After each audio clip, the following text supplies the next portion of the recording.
بسم الله الرحمن الرحيم. இந்த சில்லறைகள் வைக்கக்கூடிய இன்னொரு வரட்டு வாதம் என்னவென்றால், சகோதரர் பிஜே அவர்கள் மண்ணடியில நடந்த பொதுக்கூட்டத்தில் தமுமுகவினுடைய பைலாவை உதாரணம் காட்டி சில குற்றச்சாட்டுகளை முன்வைத்தாங்க.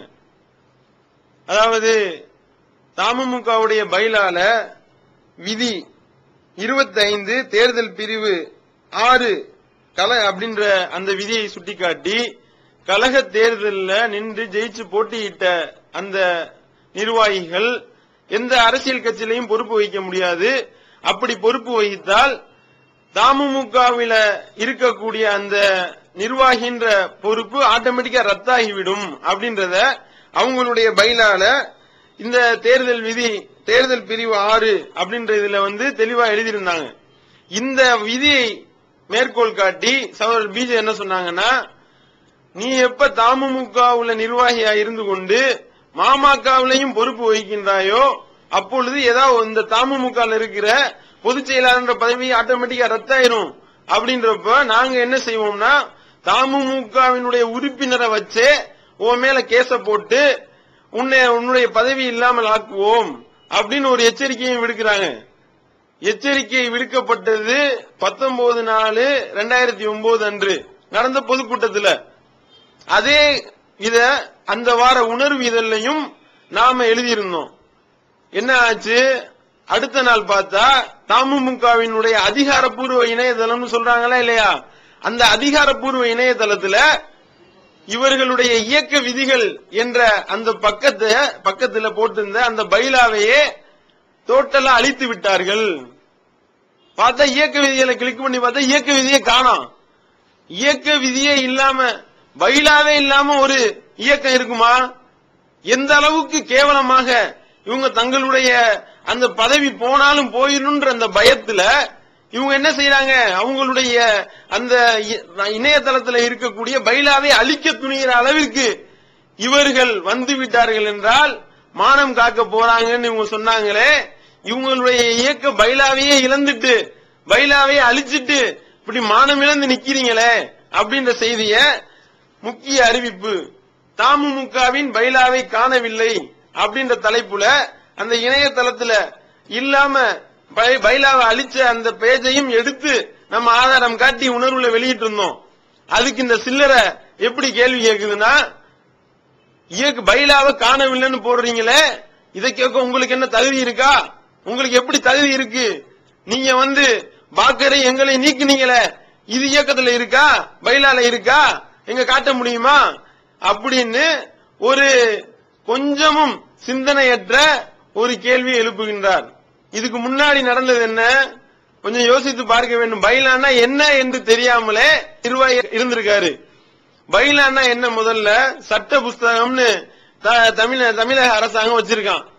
சட்ட புஸ்தகம்ன்றதுல இப்ப போய் பிரிண்ட் அடிச்சிருக்கிற சட்ட புஸ்தகத்துல எடுத்து பார்த்தோம்னா முஸ்லிம்களுக்கு 3% இடஒதுக்கீடு கொடுத்தது இப்ப இருக்குமா? ஏற்கனவே உள்ள சட்ட புஸ்தகம் என்பது அப்படி இருக்கும். அதுல சட்டமன்றத்தில் பாஸ் ஆகக்கூடிய அந்த விஷயங்கள் ஒவ்வொன்றையும் அடுத்து ரீபிரிண்ட் போடுறப்ப அதுல சேர்ப்பான். இதுதான் நடைமுறையில உள்ளது. அந்த மாதிரி நாம திருச்சியில நடந்த பாக்கர் விஷயத்துல இவங்க பொய்யன் டிஜேவனுடைய தலைவர் இப்போ யாருக்கு கொடிபிடிக்கின்றார்களோ அவருடைய விஷயத்துல அவர் ஒரு பெண்ணோட தனியா பயணம் செஞ்சிருக்காரு, சேட்டை பண்ணிட்டாருன்றத கன்ஃபார்ம் பண்ணவனையும் இந்த திருச்சி செயற்குழுவில் ஒரு புதிய விதியை நம்ம கொண்டு வர்றோம். என்ன விதி? யாராவது மாநில நிர்வாகமோ மாவட்ட நிர்வாகத்தில் இருக்கிறவரோ கிளை நிர்வாகத்தில் இருக்கக்கூடிய கிளை நிர்வாகியோ பெண்களுடைய விஷயத்துல விபச்சாரம் அளவிற்கு போக தேவையில்லை, ஏதாவது ஒரு சின்ன அளவுல ஒரு பிரச்சனையை ஏற்பட்டு அது நிரூபணமாக்கப்பட்டால் அவர் பொறுப்பில் இருந்து தூக்கி எறியப்படுவார், அவர் காலாகாலத்துக்கும் பொறுப்புக்கு வர முடியாது என்ற விதியை சகோதரர் பிஜே அவர்கள் அந்த மாநில செயற்குள்ள சொல்லப்பட்டு அது அல்லாஹ் அக்பர் என்ற பலத்த தக்பீருடன் மக்களால் அது அங்கீகரிக்கப்பட்டுச்சு. அதுக்கு அடுத்து நடைபெற்ற திண்டுக்கல் பொதுக்குழுல அதற்குண்டான எந்த அப்ஜெக்ஷனும் இல்லாமல் அதை ஏற்றுக்கொண்டு அது நடைமுறையில் பைலாவாக வந்துவிட்டது.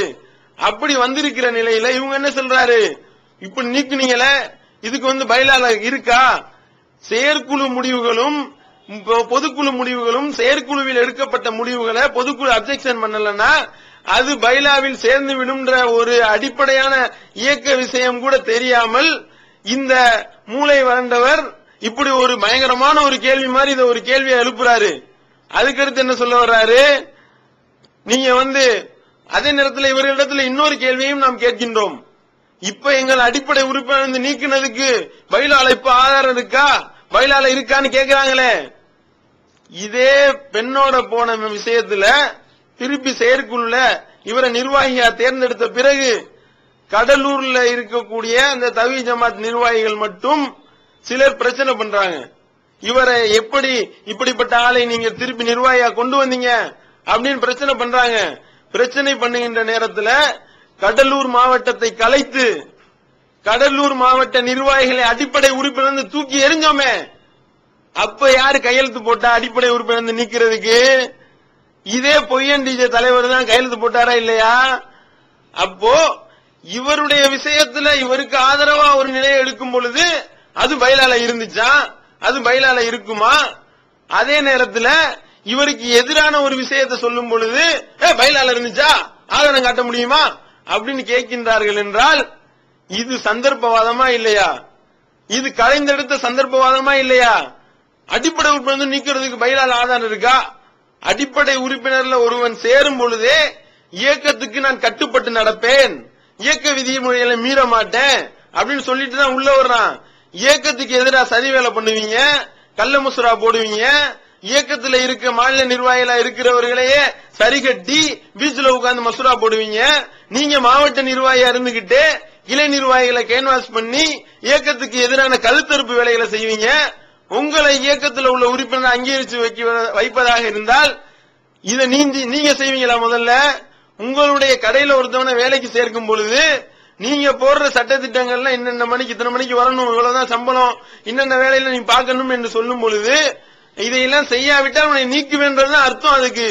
அப்படி இருக்கின்ற நிலையில இப்படி ஒருவன் இயக்கத்துக்குள்ள உள்ள நுழையும் பொழுது நுழைந்து விட்டு அதற்குண்டான உறுதிமொழியை கொடுத்து விட்டு அதிலிருந்து விலகும் அதுக்கு எதிரான சதி வேலைகளை ஒருவர் செய்வார் என்றால் அவரை எப்படி இயக்கத்தினுடைய அடிப்படை உறுப்பினராக நம்ம வைத்துக் கொண்டு எதுக்கு இயக்கத்தை அழிச்சு நாசமாக்குறதுக்கா, உள்ள இருந்து கருத்தெடுப்பு வேலை செய்யறதுக்கா? இதை இவர்களுக்கு பதிலாக நாம் சொல்லிக் கொள்கின்றோம். அதுக்கடுத்து இன்னொரு கேள்வி கேட்கிறாங்க, 2 தடவைக்கு மேல ஒருவர் நிர்வாகியா இருக்கக்கூடாதுன்றது பைலாலயா இருக்கு, பைலால இருந்துச்சு காட்ட முடியுமா? பைலால இல்லாததானே நீங்க செஞ்சீங்க, இப்படி மக்களை ஏமாத்தினீங்க, இவர் எப்படி பைலாவை பத்தி பேசலாம் அப்படின்னு ஒரு கேள்வி கேட்கிறாரு. ஆரம்பத்தில் பைலா தமிழ்நாடு தௌஹீத் ஜமாத் நம்ம மதுரையில வச்சு பொதுக்குழு தேர்ந்தெடுத்தோமே, அப்ப சில இயக்க விதிகளை நிர்ணயம் செஞ்சோமே, அப்ப இல்லாத விஷயம்தான். அதற்கப்புறம் தான் இது செயற்குழுவுல அங்கீகாரம் வாங்கப்பட்டு பொதுக்குழு அங்கீகாரம் வாங்கப்பட்டு திருப்பி சேர்க்கப்படுகின்றது. அதே நேரத்தில் இவங்கள்ட்ட இன்னொரு கேள்வியை கேட்கிறோம், ஏற்கனவே மதுரையில் நடந்த பொதுக்குழுல பைலா அமைச்சோமா இல்லையா? அந்த பைலால எப்படி இருந்துச்சுன்னா 2 பொதுச் செயலாளர்கள் இருக்கணும் அப்படின்ற ஒரு நிலை இருந்தது.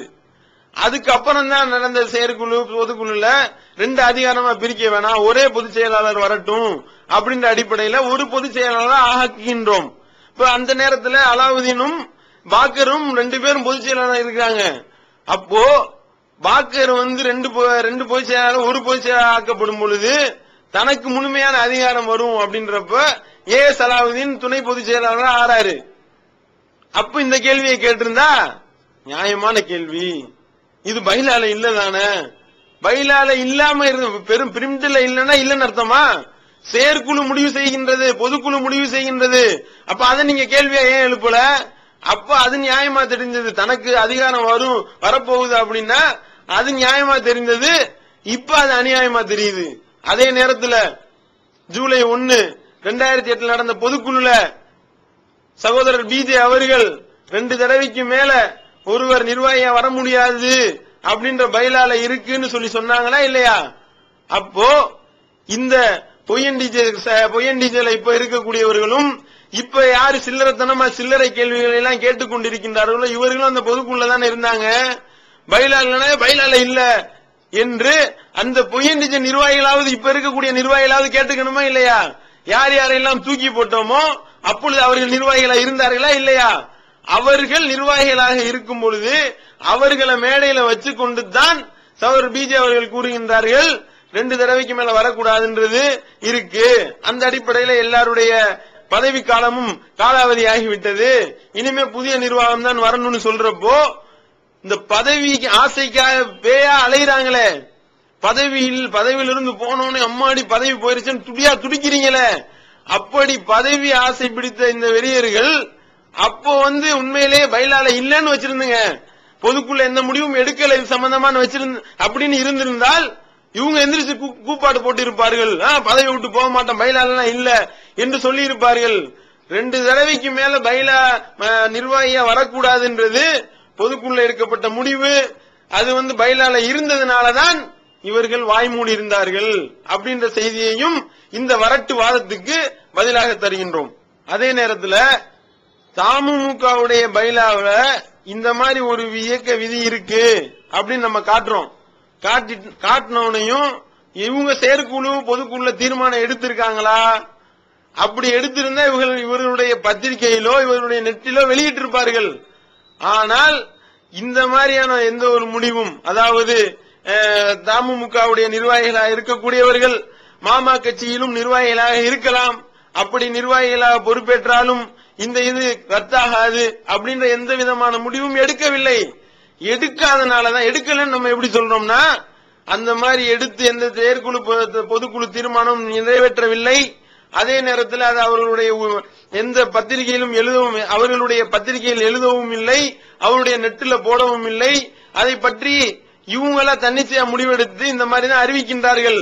அப்பொழுது நாம இந்த குற்றச்சாட்டை வைக்கும் பொழுது இந்த மாதிரி ஒரு பைலால ஒரு விதி வச்சிருக்க, அது உனக்கு எதிராகவே இருக்கு, அதை வச்சு நான் வழக்கு போட போறேன் அப்படின்னு எச்சரிக்கை செய்யும் பொழுது இவர்கள் உண்மையிலேயே அப்படி பைலாவை மாத்திருப்பார்களே ஆனால், செயற்குழுலோ பொதுக்குழுலோ ஒரு முடிவு எடுத்திருப்பார்களே ஆனால் இவங்க என்ன செஞ்சிருப்பாங்க, இயக்க விதிகள்ல போய் அதை அழிக்க தேவையில்லை, நாங்க தான் வச்சிருக்கோம்ல, அந்த இயக்க விதிகளை சேர்த்து இருக்கலாம்.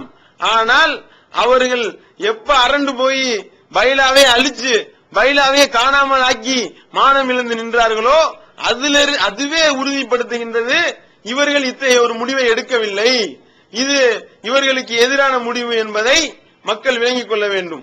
அதற்கடுத்து இந்த சில்லறை இன்னொரு ஒரு கேள்வியை கேட்கின்றார். என்ன கேள்வினா, சகோதரர் பிஜே அவர்களும் மாநில தலைவர் அல்தாஃபி அவர்களும் பொதுச் செயலாளர் அவர்களும் கலைஞரை போய் சந்திச்சு நேரடியா கடிதத்தை கொடுக்கின்றார்கள்.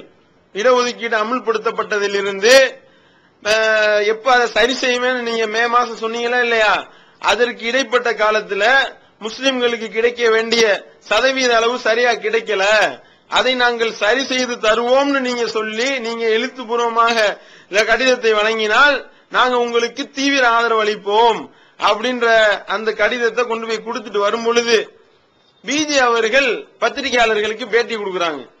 இந்த சில்லறையுடைய கேள்வி என்னன்னா, பிஜே எப்படி பேட்டி கொடுக்கலாம், தலைவர் இருக்கிறாரு, பொதுச் செயலாளர் இருக்கிறாரு, இவர் மேலாண்மை குழு உறுப்பினர் தானே, இவர் எப்படி பேட்டி கொடுக்க போச்சு அப்படின்னு சொல்லி ஒரு வரட்டு கேள்வி ஒண்ணு கேட்கிறாரு. ஏன் பேட்டி கொடுக்க கூடாதா? மாநில தலைவர் தான் பேட்டி கொடுத்து ஆக வேண்டும், மாநில தலைவரை தவிர வேற யாரும் பேட்டி கொடுக்க கூடாது என்று ஏதாவது சட்டம் இருக்கா? நீங்க ஏற்கனவே இருந்தீங்களே, அப்ப நீங்க என்ன செஞ்சீங்க? இதே பொய்யன் தலைவர் இருந்தாரா இல்லையா? அவர் மாநில தலைவர், சகோதரர் பிஜே மாநில தலைவராக இருக்கும் பொழுது இதே பொய்யன் தலைவர் பொதுச் செயலாளர் இருந்த நேரத்தில் அவர் பேட்டி கொடுத்திருக்காரு, முனீர் பேட்டி கொடுத்திருக்காரு, தொண்டியப்பா பேட்டி கொடுத்திருக்காரு. அப்ப கேட்டீங்களா மாநில தலைவர் ஏன் பேட்டி கொடுக்கல, என்ன இந்த ஒரு மாநில செயலாளர் முனீர் எப்படி பேட்டி கொடுக்கலாம் அப்படின்னு கேட்டிருந்தா இது நியாயமான கேள்வியாக இருந்திருக்கும்.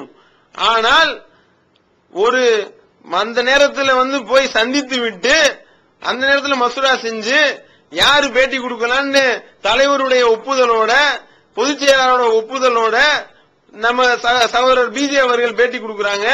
இத ஒரு பாரதூரமான விஷயம் போல இவர் சித்தரிக்கின்றார் என்றால் எந்த அளவுக்கு இவர்களுடைய மூளை வறட்சி வறண்டு போய்விட்டது, மூளை வறண்டு போய்விட்டது என்பதை இந்த வாதமே வரட்டு வாதமே கண்கூடாக காண்பித்து தருகின்றது. கீழ்த்தரமாக போய்விட்டார்கள் என்பதற்கு இந்த ஒரு கேள்வி ஒரு ஆதாரம். என்ன ஆதாரம்? அவர் கேட்கிறாரு, நீங்க எல்லா நிர்வாகிகளையும் நீங்கள் வெளியே அனுப்பிவிட்டு வெளிவந்து விட்டது இஸ்லாம் கூறும் குடும்பவியல் ரமலான் மாதம் தொடர் சொற்பொழிவு 5 டிவிடிகளாக விலை ரூபாய் 150 மட்டுமே. கூரியர் செலவு தனி. கிடைக்கும் இடம் TNTJ வீடியோ விஷன், நம்பர் 30, அரமனைக்காரன் தெரு, மண்ணடி, சென்னை 1. இஸ்லாத்தை குர்ஆன் மற்றும் ஹதீஸ் வாயிலாக அறிந்திட அழகிய இணையதளமான onlinepj.com என்ற இணையதளத்திலிருந்து எடுக்கப்பட்ட இஸ்லாம், அரசியல் மற்றும் சமூக கேள்விகளுக்கான பதில்களின் ஒரு தொகுப்பு. கொள்கை விளக்கம், தொழுகை, நோன்பு, ஜக்காத், ஹஜ், அரசியல் மற்றும் பொதுவான பதில்கள் உள்ளிட்ட சுமார் 300 கேள்விகளுக்கான பதில்கள் அடங்கிய இந்த புத்தகத்தின் விலை ரூபாய் 150 மட்டுமே. தமிழ்நாடு தௌஹீத் ஜமாத்தின் புதிய வெளியீடு, மாதம் ஒரு பிரசுரம், கட்டுரைகளின் தொகுப்பு, விலை ரூபாய் 120 மட்டும். கிடைக்கும் இடம் TNTJ வீடியோ விஷன், எண் 30, அரண்மனைக்காரன் தெரு, மண்ணடி, சென்னை 1. செல் 9500168989. நீங்க மட்டும் கொள்ளைப்புறமாக நிறுவனர் பதவிக்கு வரவில்லையா அப்படின்னு ரொம்ப கீழ்த்தரமான ஒரு கேள்வியை கேட்கிறாரு. கொள்ளைப்புறமா யார் வந்தா? சகோதரர் BJ அவர்கள் நிறுவனராக தேர்ந்தெடுக்கப்பட்டது அவருக்கு தெரியுமா? அவர் அப்ப பொதுக்குழுல அந்த தேர்தல் முடிந்து புதிய நிர்வாகிகளை தேர்ந்தெடுத்தவுடன் அவர் தன்னுடைய ரூம் அந்த அருகில் இருக்கின்ற அந்த ஒரு அறையில போய் ஓய்வெடுக்க போயிடுறாரு.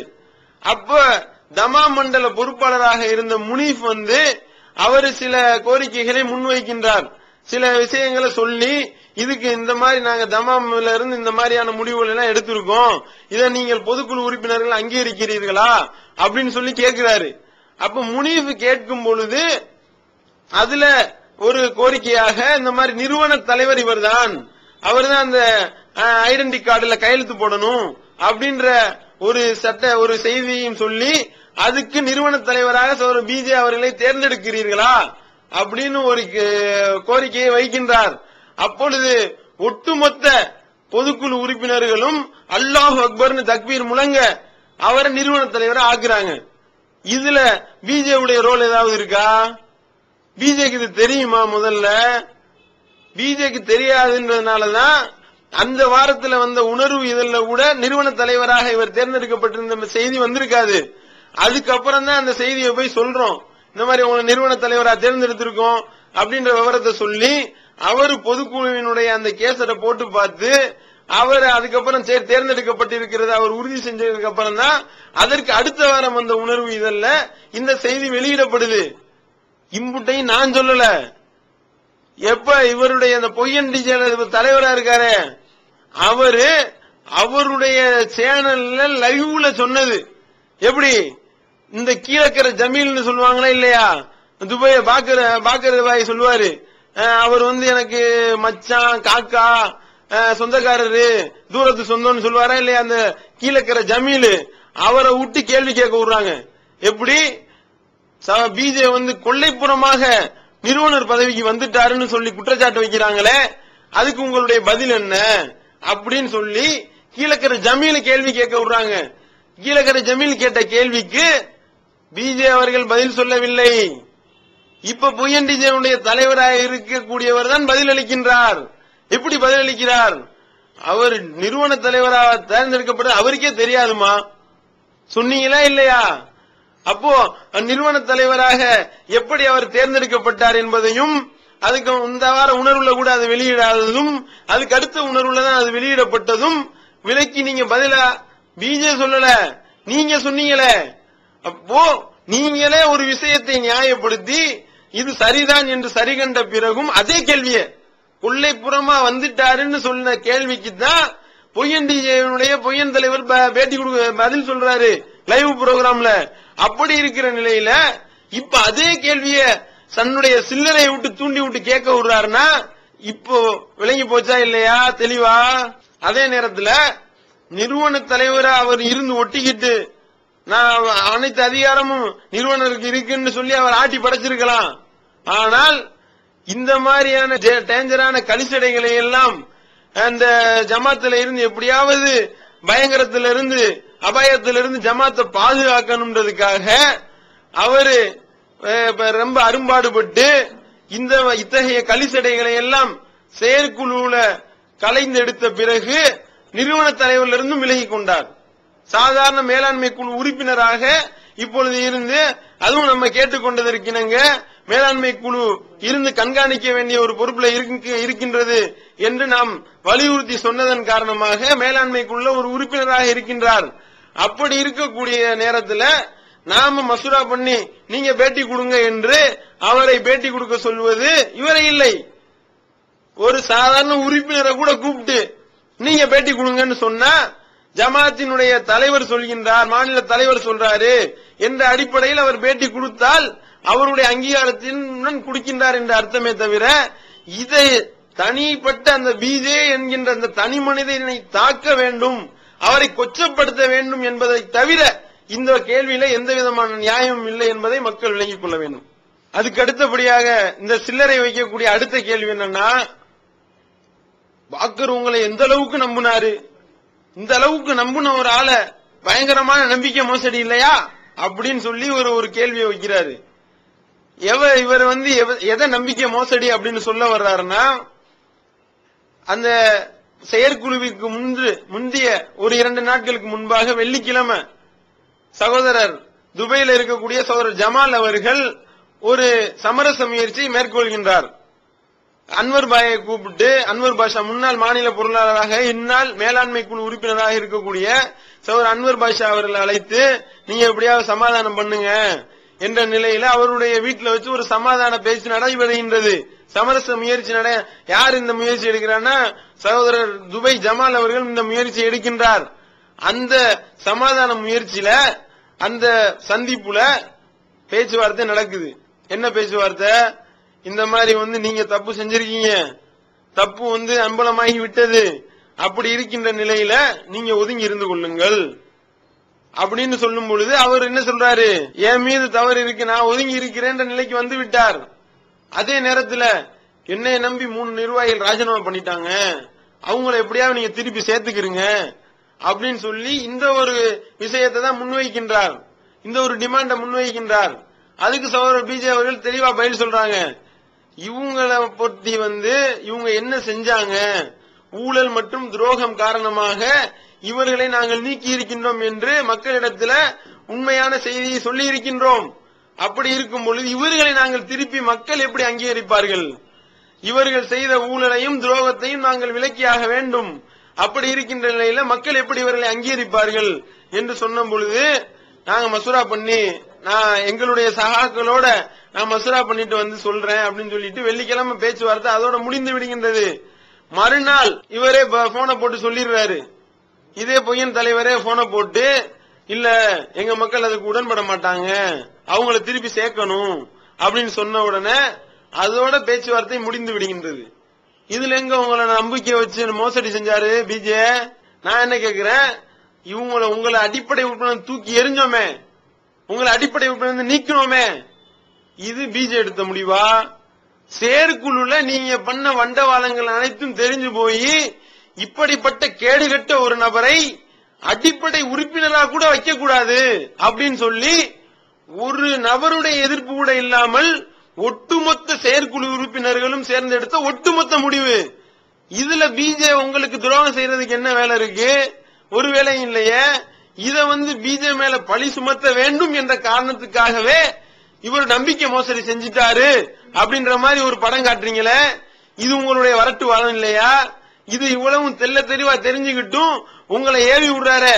அவருக்கே அது தெரியும், என்ன நடந்துச்சு என்பது தெரியும். உங்க காதுல பூசுத்த பாக்குறாரு.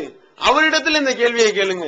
நீங்க பிஜே உங்களை இந்த அளவுக்கு நம்பினாரு, இந்த அளவுக்கு உங்க மேல நம்பிக்கை வச்சிருந்தாரு, நீங்க சரியான ஆள் நினைச்சிருந்தாரு, பொருளாதார மோசடி செய்ய மாட்டீங்க நினைச்சிருந்தாரு, பாலியல் லீலைகள் எல்லாம் செய்ய மாட்டீங்க நினைச்சிருந்தாரு, இப்படிப்பட்ட ஆளை இப்படி நம்ப வச்சு கழுத்தறுத்து விட்டீர்களேன்னு நீங்கள் அவரை பார்த்து உங்களுடைய பொய்யன் தலைவரை பார்த்து கேட்க வேண்டிய கேள்விய பிஜேவை பார்த்து நீங்க கேட்டுக்கிட்டு இருக்கீங்க. இந்த நம்பிக்கை மோசடின்னு சொன்னதோட துரோகம், பெரிய துரோகம் அப்படின்ற ஒரு வார்த்தையும் போடுறாரு அந்த சில்லறை. எது துரோகம்? துரோகத்தினுடைய மறுபெயராக இருக்கக்கூடிய நீங்கள், துரோகம் என்பதே நாடி நரம்புலாம் ஊர்ன நீங்கள் துரோகத்தை பத்தி பேசுறீங்களா? எந்த அளவிற்கு? ஒரு தமிழ்நாடு தௌஹீத் ஜமாத் என்ற ஒரு அமைப்பினுள்ள இருந்து கொண்டு, அந்த அமைப்பினுடைய மாவட்ட நிர்வாகியாக இருந்து கொண்டு, அந்த அமைப்புக்கு எதிராக என்னென்னவெல்லாம் சதி வேலைகள் செய்ய முடியுமோ, கழுத்தறுப்பு வேலைகள் செய்ய முடியுமோ, கிளை நிர்வாகிகளை வைத்துக் கொண்டு எதற்கெல்லாம் தலையாட்டக்கூடிய சில நிர்வாகிகளை, சில கிளை நிர்வாகிகளை செட்டப் செய்து கொண்டு ஒரு பள்ளிவாசல்ல பல லட்சங்கள் வசூல் பண்ண ஒரு பள்ளிவாசல் பத்திரத்தை ஒரு தனி நபர் பேர்ல தமிழ்நாடு தௌஹீத் ஜமாத் என்ற லேபிளை வைத்துக் கொண்டு, தமிழ்நாடு தௌஹீத் ஜமாத்தை நம்பி இந்த இயக்கத்திற்காக பணம் தந்தானே, அத்தகைய சகோதரர்கள் நம்பி கொடுத்த அந்த பணத்தை ஒரு தனி நபர் மேல, தனி நபருடைய பேருக்கு அந்த பள்ளிவாசல் இடத்தை மாத்தி எழுதி அண்டர் கிரவுண்ட் வேலை பார்த்தீங்களே, துரோக வேலை செய்தீர்களே, கழுத்தறுப்பு வேலை செய்தீர்களே. இந்த கழுத்தறுப்பு வேலை செஞ்ச நீங்க உங்களை பார்த்து துரோகிகள் சொல்றீங்களா? இவர் துரோகம் செய்து விட்டாருன்னு சொல்றீங்களா? யோசிச்சு பார்க்கணும். ஒரு தனி நபர் பேர்ல தமிழ்நாடு தௌஹீத் ஜமாத் என்ற லேபிளை வைத்துக் கொண்டு, தமிழ்நாடு தௌஹீத் ஜமாத்தை நம்பி இந்த இயக்கத்திற்காக பணம் தந்தானே, அத்தகைய சகோதரர்கள் நம்பி கொடுத்த அந்த பணத்தை ஒரு தனி நபர் மேல, தனி நபருடைய பேருக்கு அந்த பள்ளிவாசல் இடத்தை மாத்தி எழுதி அண்டர் கிரவுண்ட் வேலை பார்த்தீங்களே, துரோக வேலை செய்தீர்களே, கழுத்தறுப்பு வேலை செய்தீர்களே.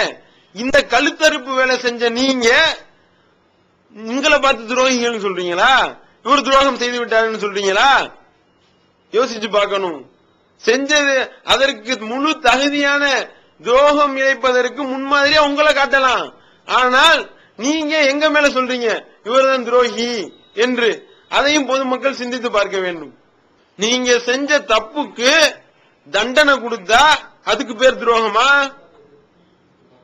பஸ்ல பயணம் செஞ்சீங்களே 10 மணி நேரம், அந்த தப்புக்காக அதை நியாயப்படுத்தி அதுக்கு நாங்க தண்டனை, அது தவறு என்று சொல்லி உங்க மேல ஆக்ஷன் எடுத்தா அது துரோகம். அதே மாதிரி பல லட்சங்கள் உங்களை நம்பி, பல தௌஹீத் சகோதரன் ஒரு சேனல்ல முதலீடு போடுறதுக்காக உங்களை நம்பி பல லட்சம் கொடுத்தானே, அந்த பணத்தை வாங்கி கொண்டு அதில் அவனுக்கு என் மோசடி வேலை 2 2 வாங்கிட்டு 1 1 தான் தந்தாண்டு அவன் காதல பூச்சுத்தி அவனுக்கு துரோகம் செஞ்சீங்களே, அத்தகைய துரோகம் செயலை செஞ்ச நீங்க எங்களை பார்த்து துரோகிகள் சொல்றீங்களா? கொஞ்சம் யோசிச்சு பார்க்க வேணாமா? அதுக்கடுத்து இந்த சில்லறை வைக்கக்கூடிய இன்னொரு பயங்கரமான ஒரு வெயிட்டான பாயிண்ட் மாதிரி ஒரு மேட்டர் சொல்றாங்க. என்ன மேட்ரு? சத்தியத்தை செஞ்சுட்டு சத்தியத்தை மீறி விட்டார்கள் அப்படின்னு சொல்லி இப்ப நீங்க இந்த மாதிரி தமுமுக மேல நீங்க குற்றச்சாட்டு வைக்கின்றீர்களே, தமுமுகவினர் சத்தியத்தை மீறி விட்டார்கள், தேர்தலையே போட்டியிட மாட்டோம்னு சொன்னாங்க, இப்ப தேர்தலில் போட்டியிட்டு விட்டார்கள், சத்தியத்தை முறிக்கிறீங்களே. இதுக்கு முன்னாடி ஒரு நிர்வாக குழு நடந்துச்சான். எப்படியா ஒரு நிர்வாக குழு நடந்துச்சான் 2004ல. அந்த நிர்வாக குழுல எல்லா நிர்வாகிகளும் சேர்ந்து தேர்தலில் கருத்து சொல்ல மாட்டோம் அப்படின்னு சத்தியம் பண்ணாங்களாம். சத்தியம் பண்ணவனே விருதுநகர்ல மாநாடு நடந்துச்சான். இடஒதுக்கீடு தரேன்னு சொன்னாங்களாம். சொன்னவனையும் ஆகா என்ன இடஒதுக்கீடு தரேன்னு சொல்லிட்டாங்களே, இப்ப கருத்து சொல்லாம இருந்தா நல்லா இருக்காதே அப்படின்னு சொல்லி சத்தியத்தை முறிச்சாங்களாம். அப்ப பிஜே சொன்னாராம், சத்தியத்தை முடிக்கலாம், அதை விட சிறந்தது வரும் பொழுது முடிக்கலாம் என்று. அப்போ ஒரு ஹதீஸை தூக்கி போட்டாரு, உங்களுக்கு ஹலால்னா மட்டும் சத்தியத்தை முறிக்கலாம், உங்களுக்கு ஹராம்னா சத்தியத்தை முடிக்க கூடாதா? நீங்க உடைச்சா பொன் மண் சட்டி, மத்தவன் உடைத்தால் பொன் சட்டியா அப்படின்னு ஒரு பயங்கரமான ஒரு கேள்வியை கேட்கிறாரு. இவர்கள் எப்படிப்பட்ட பொய்யர்கள் என்பதற்கு இந்த ஒரு செய்தியே சான்று. 2004ல எந்த நிர்வாகக்குள்ள எல்லா நிர்வாகியும் சத்தியம் பண்ணாங்க? ஆதாரத்தை காட்ட முடியுமா? அப்படி ஒரு சம்பவமே நடக்கல. ஆனால் இவர் என்ன சொல்றாரு, இந்த மாதிரி ஒரு சத்தியத்தை செஞ்சு மீறலையா என்று அதை ஒரு பயங்கரமான ஒரு விஷயம் மாதிரி காட்டுறாரு. அதே நேரத்தில் இந்த சில்லறைட்ட சில கேள்விகளை கேட்கின்றோம். என்ன, சத்தியத்தை மீறக்கூடாதுன்னு முறிக்க கூடாதுன்னு நம்ம சொல்லல, அல்லாஹ்வுடைய தூதர் சொல்லி இருக்கின்றார்கள், மார்க்கத்தில் உள்ளதுதான். எப்பொழுது முறிக்கலாம் என்றால், ஒரு செயலை நான் செய்யறேன், ஒரு செயலை செய்வேன் என்று நான் சத்தியம் செய்கின்றேன். அந்த சத்தியத்தை அதை விட சிறந்த செயலை நான் பார்க்கின்றேன். சிறந்த செயலை பார்க்கும் பொழுது இதை முறித்து விட்டு நான் அதை செய்யலாம், சிறந்ததை பார்க்கும் பொழுது முறிக்கலாம் அப்படின்னு அல்லாஹ்வுடைய தூதர் அவர்கள் சொல்லி காட்டுகின்றார்கள். அப்படி இருக்கும் பொழுது தேர்தலில் நிக்கவே மாட்டோம் அப்படின்றது சிறந்ததா, தேர்தல் அரசியல் சாக்கடைக்குள்ள போய் இறங்குவோன்றது சிறந்ததா, தேர்தலே நிக்க மாட்டோம் அப்படின்றது சொல்றதுதான் சிறந்தது. அதுதான் நம்ம ஒரு மூமினுடைய ஈமானுக்கு பாதுகாப்பான நிலை. அப்படிப்பட்ட நிலையில இருக்கக்கூடியவர்கள், அப்படி ஒரு நிலையை எடுத்தவர்கள் இப்போது விற்பனையில் இஸ்லாம் கூறும் பொருளியல் சகோதரர் பிஜே அவர்கள் உரையாற்றிய பொருளாதாரம் சம்பந்தமான 27 மணி நேர தொடர் சொற்பொழிவு. என்ன வியாபாரம் செய்யலாம், பங்கு சந்தையில் ஈடுபடலாமா, இன்சூரன்ஸ் செய்யலாமா, MLM வியாபாரத்தில் ஈடுபடலாமா, குத்தகை, பங்கு வணிகம் மற்றும் வியாபாரம் தொடர்பான அனைத்து சந்தேகங்களுக்கும் குர்ஆன் ஹதீஸ் அடிப்படையில் தெளிவான விளக்கங்கள் 3 டிவிடிகளாக விலை ரூபாய் 75 மட்டுமே. கிடைக்கும் இடம் TNTJ வீடியோ விஷன், நம்பர் 30, அரண்மனைக்காரன் தெரு, மண்ணடி, சென்னை 1. இப்போது புத்தம் புது வடிவில் பல சிறப்பம்சங்களுடன் onlinepj.com மற்றும் tntj.net இணையதளங்கள். இவங்க தங்களுடைய பதவி சுகத்துக்காக, பதவி ஆசைக்காக இவங்க என்ன செய்யறாங்க, தேர்தல்ல நிக்கணும் என்று தங்களுடைய நிலையை மாற்றுகின்றார்கள். மாற்றும் பொழுது இதை விட சிறந்ததா? இதே பொய்யன் டிசைனர், நீங்க உங்களுடைய பொய்யன் தலைவர் என்ன சொல்றாரு, இது சாக்கடை, இந்த சாக்கடைக்குள்ள இவங்க இறங்க போறீங்க, நாங்க வந்துகிட்டு ஒரு கயிறோட ரெடியா நிப்போம், நீங்க உள்ள முங்கிட்டா உங்களை தூக்கி குளிப்பாட்டுறதுக்கு நாங்க தயாரா கயிறை வச்சுக்கிட்டு நிப்போம், விளக்க பிடிச்சுக்கிட்டு நிப்போம்னு சொல்றீங்களா இல்லையா? இப்போ உங்களுடைய பார்வையிலே தெரியுது இது தவறு, இது தப்பு, இது மோசமானது, ஏற்கனவே இருந்த நிலையை விட இது மோசமானதுன்னு தெளிவா தெரிஞ்சுக்கிட்டு இருக்கிற பொழுது அதை எப்படி நீங்க ஆதரிக்கிறீங்க? அப்ப இதுக்கு சத்தியத்தை முறிக்கலாமா? நான் ஒருத்தன் தேர்தலில் போட்டியிடுவேன்னு சத்தியம் பண்ணிட்டு இந்த சாக்கடைக்குள்ளையா போய் இறங்குறது? இப்படி நம்ம ஈமான பலகீனமா, நான் ஈமான் இழந்து நிக்கிறதுக்கா நம்ம போய் இதுக்குள்ள இறங்கணும், நான் இதுக்கு முறிக்கிறேன்னு சொல்லி ஒருத்தவர் தேர்தல் நிக்க மாட்டேன்னு ஒருத்தவர் சொல்லி சத்தியத்தை முறிச்சா இது நியாயம் அப்படின்னு நம்ம சொல்லலாம். அதே நேரத்தில் தேர்தலில் நிக்க மாட்டோம் ஈமானுடைய பாதுகாப்பு கருதி என்று ஒரு முடிவை எடுத்து விட்டு இப்ப இந்த சாக்கடைக்குள்ள உள்ள பதவி ஆசைக்காக சாக்கடைக்குள்ள உள்ள நுழையிறீங்கன்னா, அதுக்கு முறிச்சதை நியாயப்படுத்துறீங்கன்னா நீங்க எந்த அளவுக்கு போயிட்டீங்க பாத்தீங்களா? இதை விட சிறந்ததுன்னா தானே முறிக்கிறது நியாயமா இருந்திருக்கும். அப்படி சிறந்ததுக்கு இல்லாம அதை விட கீழ்நிலைக்கு போறதற்கு சத்தியத்தை முறிச்சதை நீங்க சரின்னு காண்ற அளவிற்கு உங்களுடைய மூளை வறண்டு விட்டதா இல்லையா? அதையும் மக்கள் யோசிக்க வேண்டும். ஈமான பாதுகாக்கிறதுக்காக நாங்க தேர்தலில் இறங்க மாட்டோம், அரசியல் தேர்தல் தேர்தலில் இறங்கி போட்டியிட மாட்டோம்னு சொல்லி போட்டு இப்ப நீங்க உள்ள இறங்கி என்னென்ன கூத்தெல்லாம் அடிச்சுக்கிட்டு இருக்கீங்க, தார தப்பட்டு அடிக்க இங்க ஓட்டி கேட்கக்கூடிய நிலை, அதே மாதிரி சாமியார்ட்ட போய் ஆசி வாங்கக்கூடிய நிலை, திருவாவடுதுறை ஆதீனத்திட்ட போய் ஆசி வாங்குறாரு. அவரான அல்லாவா, அல்லாவுடைய தூதர் அவருடைய துவா பறக்கத்துக்காக வாழ்த்து கூறினார் அவங்க நெட்டில வேற செய்தி போடுறீங்களே, அது ஆசி வாங்கினதை நியாயப்படுத்துகிறீர்களே. அப்ப இதுதான் இதை விட சிறந்ததா? யோசிச்சு பார்க்க வேண்டும். அதுக்கு அடுத்தபடியா இன்னொரு சில்லறை கேள்வி ஒண்ணு கேட்கிறாரு. என்னன்னா 2004 சகோதரர் பிஜே அவர்கள் சொன்னாங்க, என்ன சொன்னாங்க, 2004 தேசிய லீக், அதே மாதிரி புதிய தமிழகம், அதே மாதிரி ராஜகண்ணப்பனுடைய தமிழ் தேசம், அதே போன்று திருமாவளவனுடைய கட்சி எல்லாம் சேர்ந்து ஒரு மெகா கூட்டணி அமைத்தார்களே, ஒரு கூட்டணி அமைச்சாங்கல்ல, அந்த இடத்துல 4 தொகுதியில தேசிய லீக் போட்டிட்டுச்சா இல்லையா? உண்மையிலேயே நாங்க தனி சின்னத்துல போட்டிடுறோம், மானம் காக்குறோம்னு சொல்லக்கூடிய நீங்கள் முதல்ல என்ன செஞ்சிருக்கணும்? 2004 இந்த கூட்டணியை ஆதரித்திருந்தால், இந்த முஸ்லிம் வேட்பாளர்களை ஆதரித்திருந்தால் இப்ப நீங்க சொல்றது நியாயம். அப்ப அந்த திமுகவிற்கு ஆதரவு அளித்து விட்டு இப்ப நீங்க எம்பி ஆகுன்றதுக்காக நாங்க மானம் காக்க தனி சின்னத்துல தனியா போட்டிடுறோம்னு சொல்றீங்களே, இது சந்தர்ப்பவாதம் இல்லையா?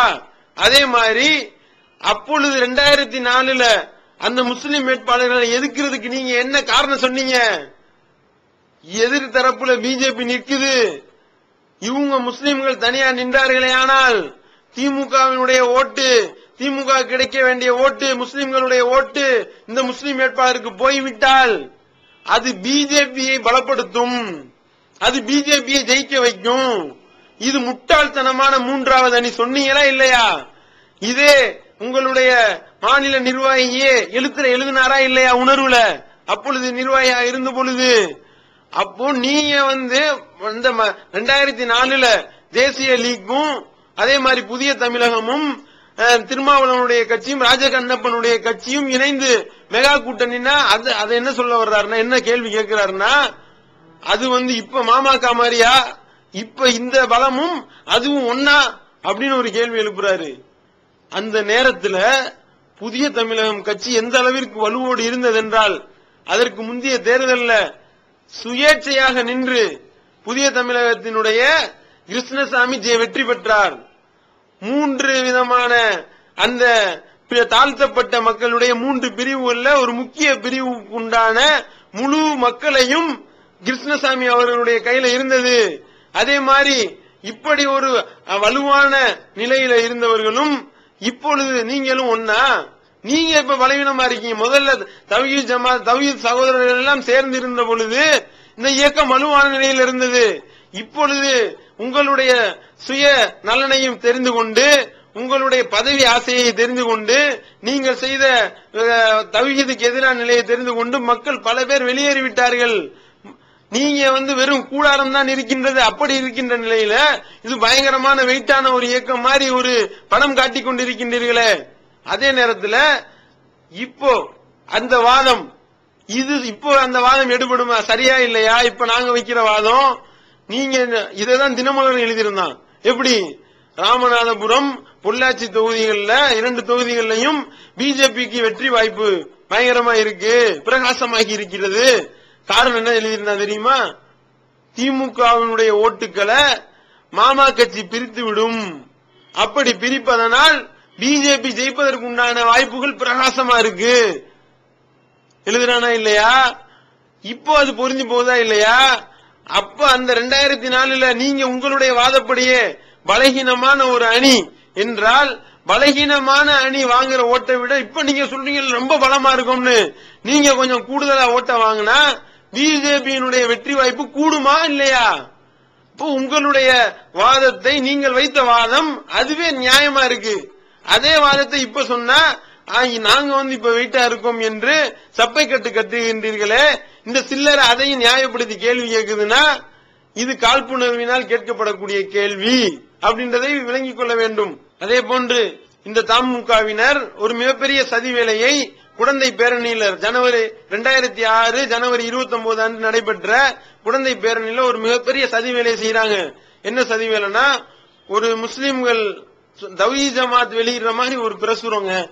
எப்படி பிரசுரம்னா, இந்த மாதிரி தவ்ஹீத் சகோதரனை தவிர வேற எவனும் வர தேவையில்லை, இந்த மாதிரி சோத்து பண்டாரங்கள் ஊரு ஊரா சட்டி முட்டிகளை தூக்கி கொண்டு போகின்ற அந்த சோத்து பண்டாரங்கள் எல்லாம் எங்களுடைய பேரணிக்கு வர தேவையில்லை என்று இந்த சதிகார கும்பல், தமுக சதிகார கும்பல், இவர்கள் நம்முடைய பேர்ல தவ்ஹீத் ஜமாத் என்ற பேர்ல இவர்களாக நோட்டீஸ் அச்சடிச்சு சுன்னத்துல் ஜமாத் சகோதரர்களுக்கு கொடுக்கின்றார்கள்.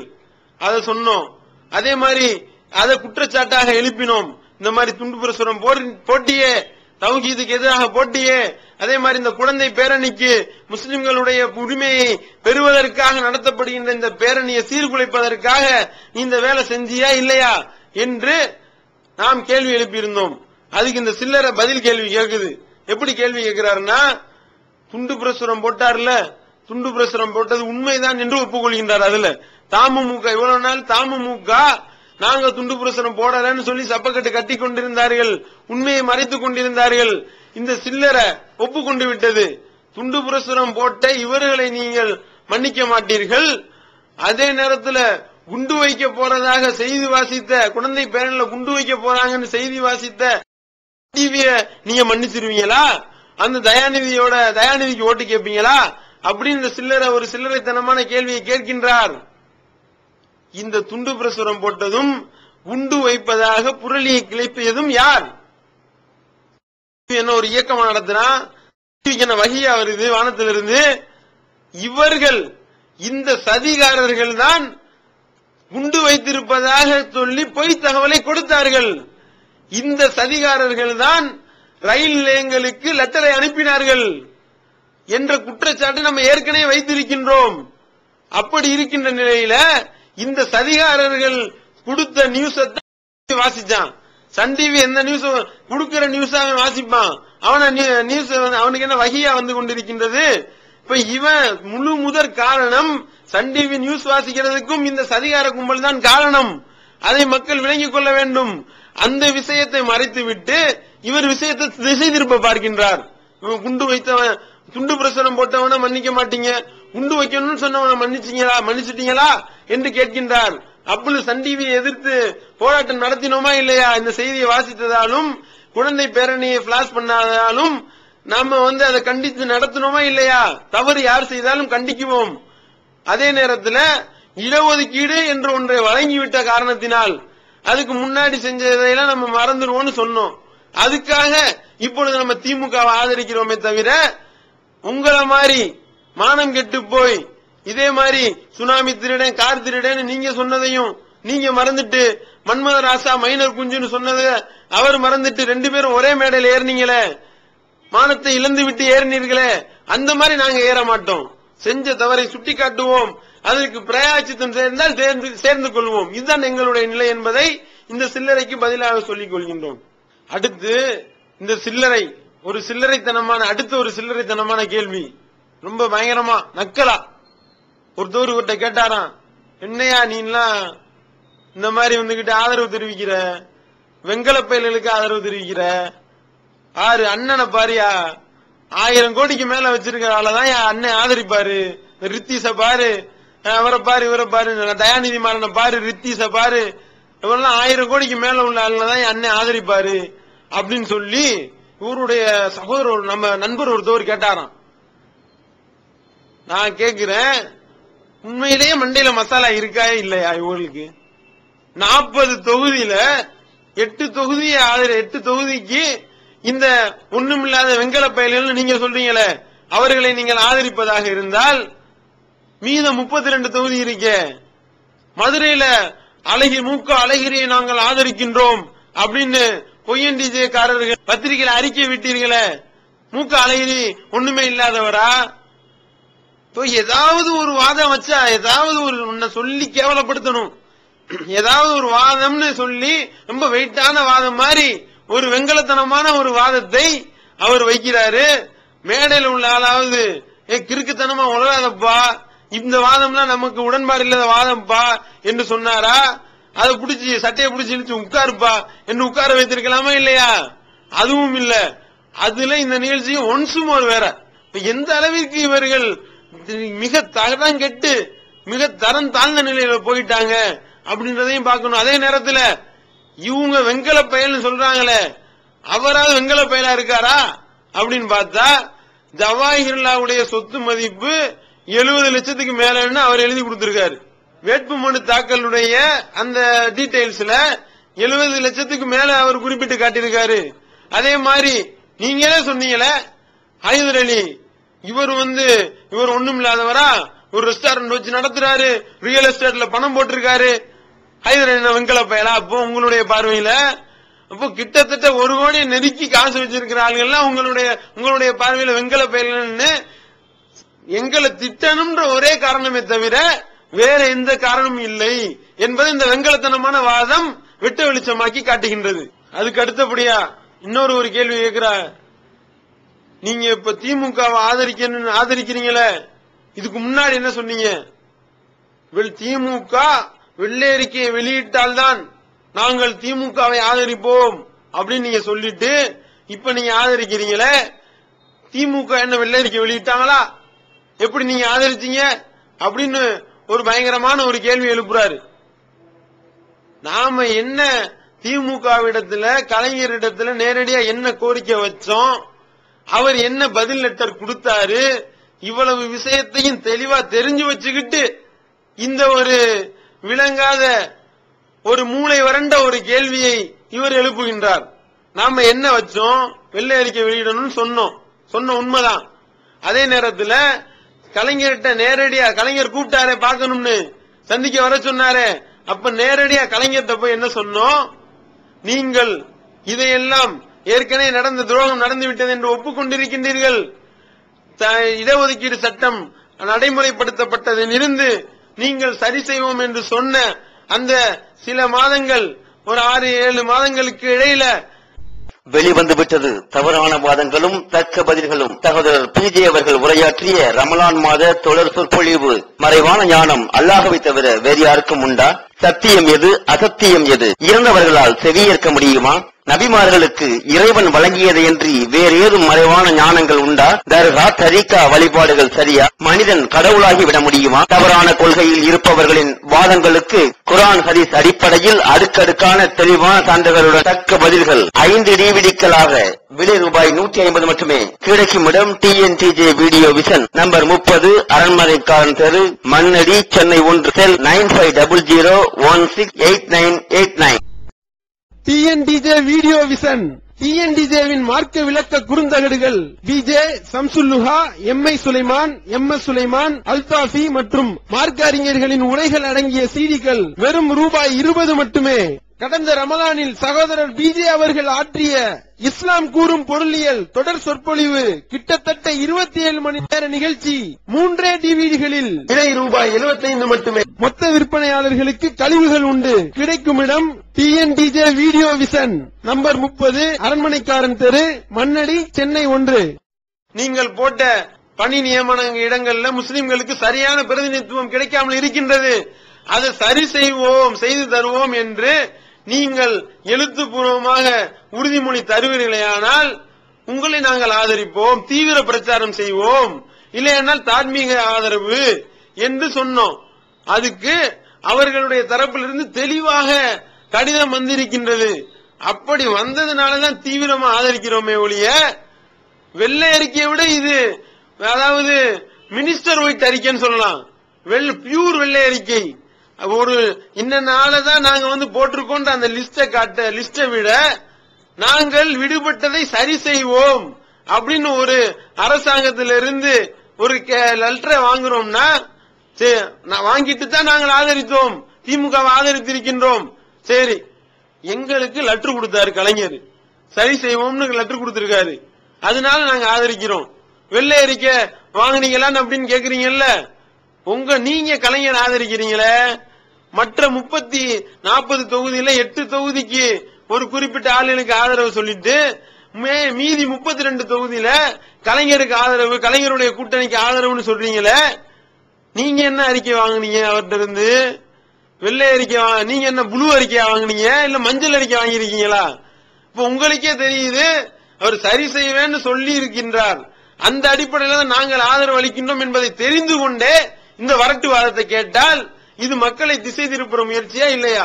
அடுத்து இவர்கள் மார்க்கத்தை விட்டு, இந்த ஏகத்துவ கொள்கையை விட்டு, இஸ்லாத்தினுடைய அடிப்படையை விட்டு எந்த அளவிற்கு மிக வேகமாக வெளியேறுகின்றார்கள் என்பதற்கு ஒரு ஆதாரமா அந்த சில்லறை வைத்த மிக கேடுகட்ட ஒரு வாதம் என்னன்னா, ராமநாதபுரத்தில் தீர்மானம் போட்டாங்களாம். என்ன போட்டாங்களாம்? இப்ராஹிம் அலைஹிஸ்ஸலாம் அவர்களுடைய அந்த வழிமுறையை பின்பற்றி அந்த 60:4 என்ற வசனத்தை மேற்கோள் காட்டி எல்லா சுன்னத்துல் ஜமாத்தார்களையும் புறக்கணித்து தனித்து வாழ வேண்டும் என்ற ரசூல் ஸல்லல்லாஹு அலைஹி வஸல்லம் அவர்கள் காட்டி தந்த ஒரு அருமையான செட்டப், உம்மாவை உடைக்கக்கூடிய, சமுதாய அமைப்பை உடைத்து நொறுக்கக்கூடிய தீர்மானம் அது அப்படின்னு சொல்லி இவருடைய அறியாமையை அந்த இடத்துல வெளிப்படுத்துறார். எப்படி? இப்ராஹிம் அலைஹிஸ்ஸலாம் அவர்கள் சொன்ன அந்த விஷயத்தை அல்லாஹ் என்ன சொல்றான்? நபியே, இந்த இப்ராஹிமுடைய வழியை நீர் பின்பற்று என்று அல்லாஹ் சொல்லி காட்டுறான். அதுவும் இல்லாம இந்த மூளை வறண்டது சொன்னதே அந்த வசனம் என்ன? 60:4 அல்லாஹ் எப்படி ஆரம்பிக்கின்றான் என்றால், கது கானத் லக்கும் முஸ்வத்துன் ஹசனா, இப்படிதான் ஆரம்பிக்கிறான் அல்லாஹ். அந்த வாசகத்தையே, அந்த வசனத்தையே அல்லாஹ் இப்படிதான் ஆரம்பிக்கிறான். இப்ராஹிமிடத்தில் இப்ராஹிம வல்லதீன மஅஹு, இப்ராஹிமிடத்திலும் அவருடன் இருந்தவரிடத்திலும் உங்களுக்கு ஒரு அழகிய முன்மாதிரி இருக்கின்றது, உஸ்வத்துன் ஹசனா அப்படின்னு சொல்லிதான் அல்லாஹ்வே ஆரம்பிக்கின்றான் அந்த வசனத்தை. இவர் என்ன சொல்றாரு, இத முன்மாதிரியா எடுத்து இந்த ஒரு வசனத்தை சொல்லி சமுதாயத்தை அல்லாஹ்வுடைய தூதர் ஏற்படுத்தி தந்த அந்த உம்மாவை உடைத்து நொறுக்கி விட்டீர்கள் அப்படின்னு சொல்றாரு. இந்த அறவேக்காட்டு நம்ம கேட்கிறோம், இந்த வசனத்தை மேற்கோள் காட்டி நாம யாரு அல்லாஹுவை வணங்காமல் அல்லாஹ் நம்முடைய குர்ஆன் ஹதீஸுக்கு எதிராக இருக்கின்றார்களோ அவர்களிடத்தில் இருந்து நாம் தனித்து இருக்க வேண்டும் என்ற இந்த கொள்கை விளக்கத்தை, இந்த இஸ்லாமிய அடிப்படையை இவர்கள் செய்த கேடுகட்ட லீலைகளின் காரணமாக பொருளாதார மோசடி வேலைகள் மற்றும் அமைப்புக்கு எதிராக சதி வேலை செஞ்சாங்களே, அந்த காரணமா தூக்கி எறிந்தோமே, செயற்குழுவில் தீர்மானம் எடுத்தோமே ஜனவரி 4ஆம் தேதி, அந்த 2009 ஜனவரி 4க்கு முன்னாடி இதை சொன்னோமா? இவர்களை தூக்கி எறிஞ்சதுக்கு அப்புறம் இதை சொன்னோமா? இவர்கள் இந்த அமைப்பில் இருந்த பொழுதே இந்த அமைப்பினுடைய அடிப்படை வேறான கொள்கையாக, அடிப்படை கொள்கையாக அல்லாஹ் எதை சிலாகித்து சொல்கின்றானோ, எந்த இறை தூதரை அல்லாஹ் சிலாகித்து சொல்கின்றானோ, யாரை நபியை நீங்கள் பின்பற்றுங்கள் என்று சொல்லி காட்டுகின்றானோ, அந்த இப்ராஹிம் அலைஹிஸ்ஸலாம் அவருடைய வழியை நாம மேற்கோள் காட்டி, அல்லாஹ் சொன்ன அந்த வசனத்தை மேற்கோள் காட்டி, யார் அல்லாஹ்வுக்கு எதிராக அல்லாஹ்வுடைய தூதருக்கு மாற்றமாக இருக்கின்றார்களோ அவர்களோட எந்த ஒட்டும் இல்லை, எந்த உறவும் இல்லை.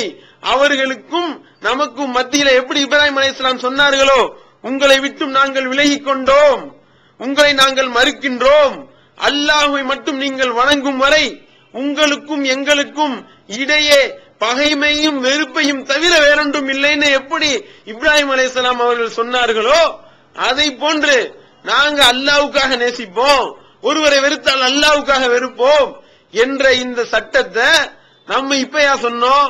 இந்த அறவேக்காடுகளை தூக்கி எரியறதுக்கு முன்னாடி இருந்து சொல்லிக்கிட்டு இருக்கோமா இல்லையா? அப்பொழுதெல்லாம் வாய்மூடி மௌனவியாக இருந்தவர்கள் இன்னும் ஒருபடி மேலே சொல்ல போனால் இவற்றையெல்லாம் இப்ராஹிம் நபியின் மார்க்கம் என்ற பெயரால இதே பொய்யன் டிஜே தலைவரே பேசியிருக்கின்றார் பல இடங்களில். அப்படி இருக்கின்ற பொழுது இப்ப அவர்கள் ஏற்றுக்கொண்ட அந்த விஷயத்தையே இது உம்மாவை உடைக்கக்கூடிய மேட்ரு, ரசூல் ஸல்லல்லாஹு அலைஹி வஸல்லம் அவர்கள் காட்டி தந்த அந்த சமுதாய கட்டமைப்பை அழித்து நாசமாக்கக்கூடியதுன்னு இவர்கள் சொல்கின்றார்கள் என்றால், இது தனி மனித பீஜேன்ற ஒரு மனுஷன் மேல கொண்ட வெறுப்பு, இவர்கள் செஞ்ச மோசடியின் காரணமாக தூக்கி எறிந்த ஒரே காரணத்திற்காக இவர்கள் அதை நியாயப்படுத்தி இப்படி ஒரு தீர்மானம் போட்டு, ராமநாதபுரத்தில் என்ன தீர்மானம் போடுறது? தமிழ்நாடு தவ்ஹீத் ஜமாத்தினுடைய அடிப்படை கொள்கையே அதுதான். அல்லாஹ்வுக்காக நேசிங்கள், அல்லாஹ்வுக்காக வெறுங்கள், அல்லாஹ்வுக்காக வெறுத்து யார் அந்த மார்க்கத்துக்கு முரணான செயல்களை செய்கின்றார்களோ அவர்கள் இருந்து விலகி நின்றால் மறுமையில் அல்லாஹ் நமக்கு அரிசினுடைய நிழலை தர்றான் என்று ஒவ்வொரு மேடை தோறும் முழங்கிக் கொண்டிருக்கின்றோம். அவ்வளவு உறுதியாக நிற்கின்றோம். அதை எல்லாத்தையும் சரி கண்டு கொண்டு இப்ப இவர்களை நீக்கின ஒரே காரணத்திற்காக நம்ம சொன்ன அடிப்படை விஷயத்தையே, இப்ராஹிம் அலைஹிஸ்ஸலாமுடைய இந்த மார்க்கத்தையே இவர்கள் கேலி கூத்தாக ஆக்கி இந்த மாதிரி சொன்னா சமுதாயம் உடைஞ்சிராதா, சமுதாயம் வீணா போயிராதா, உம்மா உடைஞ்சிராதான்னு கேக்குறீங்களே, இது யாரை பார்த்து நீங்கள் கேட்க வேண்டிய கேள்வி? படைச்ச ரப்புட்ட கேளுங்க. இந்த வசனத்தை அருளினானே அந்த அல்லாஹ்வை பார்த்து நீங்க கேக்குறீங்க. இப்படி நீ சொல்றிய அல்லாஹ், இப்படி நீ சொல்றிய, இத நாங்க செயல்படுத்தி காட்டினா எங்களுடைய உம்மா உடைஞ்சு போயிருமே என்று நீங்க யாரை பார்த்து கேட்கணும்? அல்லாஹ்வை பார்த்து கேட்கணும். முர்த்தத்தாக கூடிய நிலை, இஸ்லாத்தை விட்டு வெளியேறுவதற்கு உண்டான அடித்தளம் இடக்கூடிய இந்த கொள்கையை, இந்த கொள்கை குன்றுகளை நாம நம்பணும்னா என்ன ஆகும்? நம்பக்கூடிய மக்களுக்கு நோக்கி கேள்வியாக எழுப்புகின்றோம். நாம பார்க்கிறோம், என்னடா இது மெண்டல் தனமா இப்படி கேள்வியை கேட்கின்றார்களே, நல்லா தானே இருந்தாங்க, ஏன் இப்படி மெண்டல் ஆயிட்டாங்க, ஏன் இப்படி மூளை வறண்டு போச்சு, உங்களுக்கு மசாலா நல்லா தானே இருந்தது, இப்ப ஏன் இப்படி ஆயிட்டாங்க என்று நாம குர்ஆன்ல தேடி பார்த்தா அல்லாஹ் அழகான ஒரு விடையை அதற்கு வழங்குகின்றான். ஒரு வசனத்தில் அல்லாஹ் தெளிவா சொல்லி காட்டுகின்றான், வமை யர்அபு அன் மில்லத இப்ராஹீம இல்லா மன் ஸஃபிய நஃப்ஸஹு, யார் இந்த இப்ராஹிமுடைய மார்க்கத்தை புறக்கணிக்கின்றானோ அவனை விட ஒரு முட்டாள் யாரும் இல்லை, வேற யார் இருக்க முடியும்? நல்லா கேட்கிறான். இப்ராஹிம் அலைஹிஸ்ஸலாமுடைய மார்க்கத்தை பீஜ எதுக்கணும்னு ஒரே காரணத்துக்காக பிஜே இந்த காரணத்தை சொல்றாராம். அதனால பிஜேக்கு எதிரா ஒரு கருத்து சொல்லணும்ன்றதுக்காக இந்த வசனத்தை மறுத்து உம்மாவை உடைக்க பாக்குறாரு, சமுதாயத்தை பல கூறா பிரிக்க பாக்குறாரு, சமுதாய செட்டப்பை இல்லாம ஆக்க பாக்குறாருன்னு நீங்க குற்றச்சாட்டு வைக்கிறீங்களே. அல்லாஹ் உங்களை பார்த்து தான் சொல்றான், இப்ராஹிமுடைய இந்த மார்க்கத்தை புறக்கணிப்பவனை விட ஒரு முட்டாள், ஒரு அறிவிலி வேறு யார் இருக்க முடியும்? அல்லாஹ் கேக்குறான். இப்பதான் விளங்குது, ஏன் நல்லா தானே இருந்தாங்க, ஏன் திடீர்னு மர கிளண்டச்சு, ஏன் இப்படி மெண்டலா போனாங்க? 2009 ஜனவரி 4 வரைக்கும் நல்லா தானே இருந்தாங்க, இப்ப என்ன மேட்ரு அப்படின்னு நம்ம ஆய்வு செஞ்சு பார்த்தா, இப்ராஹிம் அலைஹிஸ்ஸலாம் அவர்கள் அல்லாஹ் அவர்களுடைய மார்க்கத்தையே இவர்கள் புறக்கணிக்க வேண்டும். காரணம் என்ன? பிஜே சொல்லிட்டாரு, இப்ராஹிம் அலைஹிஸ்ஸலாமுடைய மார்க்கத்தை ஃபாலோ பண்ண சொல்லி பிஜே சொல்றாரா? இந்த வசனத்தை மேற்கோள் காட்டுறாரா? 60:4 மேற்கோள் காட்டுறாரா? நாங்க அதை மறுக்கிறோம், நாங்க அதுக்கு எதிரா இருக்கிறோம். உம்மா உடைக்க பாக்குறீங்க. ஏன் இவ்வளவு நாட்கள் சொல்லி கொண்டிருந்தாரு, அப்ப உம்மாவை உடைக்க பார்த்ததா ஏன் குற்றச்சாட்டு வைக்கல? அப்ப சரியா தெரிஞ்சுச்சு. இப்ப உங்களை நீக்கினவனையும் உங்களை தூக்கி எறிந்த உடனேயும் அது நியாயமாப்படுதா இல்லையா? அப்ப இது சந்தர்ப்பவாதமா இல்லையா? இதுதான் மறு ஆய்வினுடைய லட்சணமா? ஹைதர் உங்களை வைத்துக் கொண்டு சொன்னாரா இல்லையா? இதனாலதான் நான் சொன்னேன், பிஜே எதையெல்லாம் சொல்லி இருக்கின்றாரோ அப்படி சொன்ன அனைத்தையும் 100% மறு ஆய்வு செய்ய வேண்டும் என்று நான் கூறினேன் என்று ஹைதர் அலி சொன்னதை நீங்கள் நியாயப்படுத்தி மௌன சாட்சியலாக அமர்ந்து அது சரிதான் சொன்னீங்களா இல்லையா? அதை ஆமோதித்தீர்களா இல்லையா? அதனுடைய வெளிப்பாடு தான் இதுவா? 60:4 இப்ராஹிம் அலைஹிஸ்ஸலாமுடைய மார்க்கத்தை இப்ராஹிம் அலைஹிஸ்ஸலாம் அவர்களோடும் அவர்களோடு இருந்தவர்களும் சொன்ன விஷயத்துல உங்களுக்கு ஒரு அழகிய முன்மாதிரி இருக்கின்றது என்று அல்லாஹ் சொன்ன பிறகும் அதை நீங்க கேள்வியா எழுப்புகின்றீர்கள் என்றால் இதுதான் உங்களுடைய மறு ஆய்வு லட்சணமா? உங்களுடைய தலைவர் பொய்யண்டிஜனுடைய பொய் தலைவரும் ஒரு மறு ஆய்வு முடிவை வெளியிட்டாரு. எப்படி? நம்மளோடு இருக்கும் பொழுது அந்த பஸ்ல நந்தினின்ற பெண்ணோட தனியா பிரயாணம் செய்தார். இரவுல பல சிறுமிச சேட்டைகள் செய்வதாக அவரே ஒப்புக்கொண்டு அந்த அடிப்படையில தான் அவர் மீது நடவடிக்கையும் எடுக்கப்பட்டு 38 நாள் நீக்கியும் வைத்திருந்தோம். நீக்கி வச்சதுக்கு அப்புறமும் சொன்னாரு, அவரை திருப்பி சேர்க்கும் பொழுது கொடுத்த தண்டனை போதும் என்ற காரணத்திற்காக திருப்பி சேர்க்கும் பொழுது சொன்னாரு, இந்த மாதிரி பல கோடி ரூபாய் கொட்டி கொடுத்தாலும் இப்ப இந்த 38 நாள்ல கிடைச்ச படிப்பனை எனக்கு கிடைக்காது அப்படின்னு சொன்னீங்களே, அது தவறுன்னு ஒத்துக்கொண்டீங்களே. இப்ப உங்களை தூக்கி எறிந்த பிறகு நீங்கள் செய்த மறு ஆய்வினுடைய முடிவு என்ன? மதுரை நடந்த கூட்டத்தில் சொல்றாரு. எப்படி சொல்றாரு? இந்த பொய்யண்டிஜனுடைய தலைவர் கேட்கின்றார், எப்படி கேள்வி எழுப்புகின்றார்? ஒரு பெண்ணோட பக்கத்துல அமர்ந்து பஸ்ல பிரயாணிப்பது என்ன தப்பா? மார்க்கத்தில் தடை இருக்கின்றதா? குர்ஆன் ஹதீஸ்ல ஆதாரம் காட்ட முடியுமா? ஏன் போகலாமே? 45 பேர் தான் உட்கார்ந்து இருக்காங்களே. ரசூல் ஸல்லல்லாஹு அலைஹி வஸல்லம் அவர்கள் சொல்லி இருக்கின்றார்கள், 3 நாள் மஹரம் இல்லாத ஒரு துணையோடு ஒரு பெண் தனியாக பயணிக்கலாம் அப்படின்னு அல்லாஹ்வுடைய தூதர் சொல்லி இருக்காங்களே. ஏன் கூட்டிட்டு போனா என்ன நடக்கும் அப்படின்னு கேட்டாரே. இதே மறு ஆய்வினுடைய வெளிப்பாடா? ரசூல் ஸல்லல்லாஹு அலைஹி வஸல்லம் அவர்கள் ஒரு பெண்ணு தனியா போறதுக்கு அனுமதி கொடுத்தாங்க. பாக்கர் மாதிரி ஒரு ஆளோட நைட்டு சென்னையில இருந்து கோவில்பட்டி வரைக்கும் 12 மணி நேரம் இரவுல பக்கத்துல உட்கார வச்சு சிலிமிச சேட்டை செஞ்சுட்டு போறதுக்கு அனுமதி கொடுக்கல. இந்த ஹதீஸை நபிகள் நாயகம் ஸல்லல்லாஹு அலைஹி வஸல்லம் அவர்கள் சொன்ன இந்த ஹதீஸை உங்களுக்கு ஆதரவாக எதை நீங்கள் தப்பென்று ஒப்புக்கொண்டீர்களோ அதை நியாயப்படுத்துவதற்கு, எதை தப்பென்று ஒப்புக்கொண்டு தண்டனையை பெற்றீர்களோ அதை நியாயப்படுத்துவதற்கு நீங்க அதை யூஸ் பண்றீங்களா இல்லையா? யூஸ் பண்ணாரா இல்லையா உங்களுடைய பொய்யண்டிஜனுடைய தலைவர்? இந்த பொய்யண்டிஜே சகோதரர்களை பார்த்து கேட்கிறோம், உங்களுடைய வீட்டுல உங்களுடைய மனைவிமார்கள் இந்த ஃபத்வாவுக்கு உடன்படுவார்களா? யார் வேணாலும் யாரோட வேணாலும் பஸ்ல போகலாம், மார்க்கத்துல தான் அனுமதி இருக்கு, நம்ம பொய்யண்டிஜ தலைவர் தான் ஃபத்வா கொடுத்துட்டாரு, நீங்க தான் பயங்கரமான ஆலிமாச்சே, மறு ஆய்வு செஞ்சு முடிவை வெளியிட்டு இருக்கின்றீர்களே, எப்படி இப்பொழுது இப்ராஹிம் அலைஹிஸ்ஸலாம் அவர்களுடைய அந்த முன்மாதிரியை இல்லை என்று அழித்து நாசமாக்கி இஸ்லாமுடைய அடிப்படையில் இருந்து விலகி வெளியேறுகின்றீர்களோ அதை உங்களுக்கு சாதகமா பிஜேபி எதிர்க்க வேண்டும் என்ற ஒரே காரணத்துக்காக இந்த வசனத்தை மறுப்பதை போல அந்த விஷயத்திலையும் உங்க தலைவர் ஃபத்வா கொடுத்துட்டாரே, இந்த ஃபத்வாவை நடைமுறைப்படுத்த நீங்கள் தயாரா? இந்த சில்லறையை பார்த்து கேட்கின்றேன்.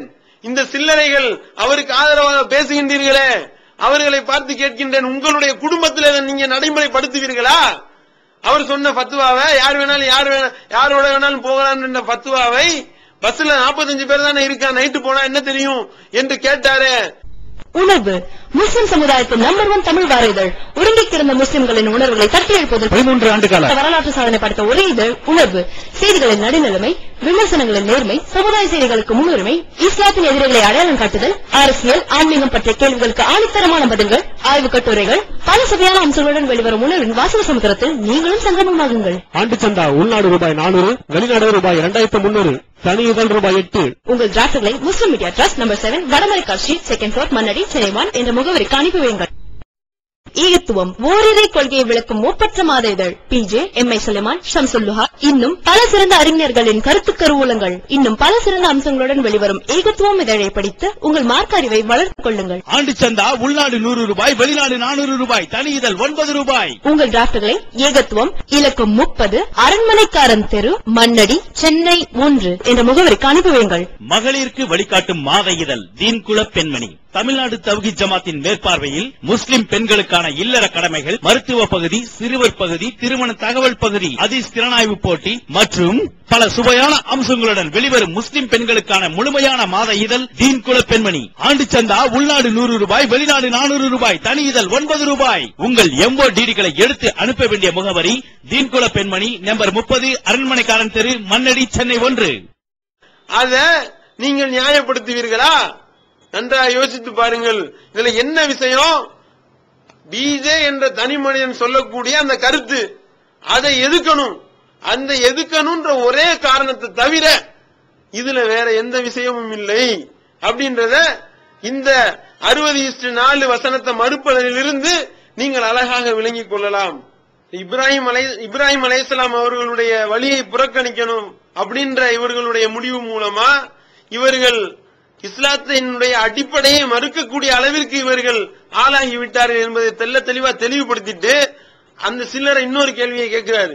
என்னன்னா, சரி உம்மாவை உடைச்சிட்டீங்க, தனி ஆக்கிட்டீங்க, தனித்துதான் இருக்கணும்னு நீங்க சொல்றீங்க, அப்பயே முஸ்லீம்களை அணிதிரள்வின்னு கூப்பிடுறீங்க, அப்பயே முஸ்லீம்கள் ஓட்டு யாருக்குன்னு நீங்க கூட்டம் போடுறீங்க, அப்பயே அவர்களிடத்துல போய் நீங்க மற்ற வசூல்கள் எல்லாம் ஏன் செய்கின்றீர்கள் என்று ரொம்ப பயங்கரமான ஒரு கேள்வி, ரொம்ப அறிவுபூர்வமா சிந்திச்சு ஒரு கேள்வியை கேட்கிறாரு.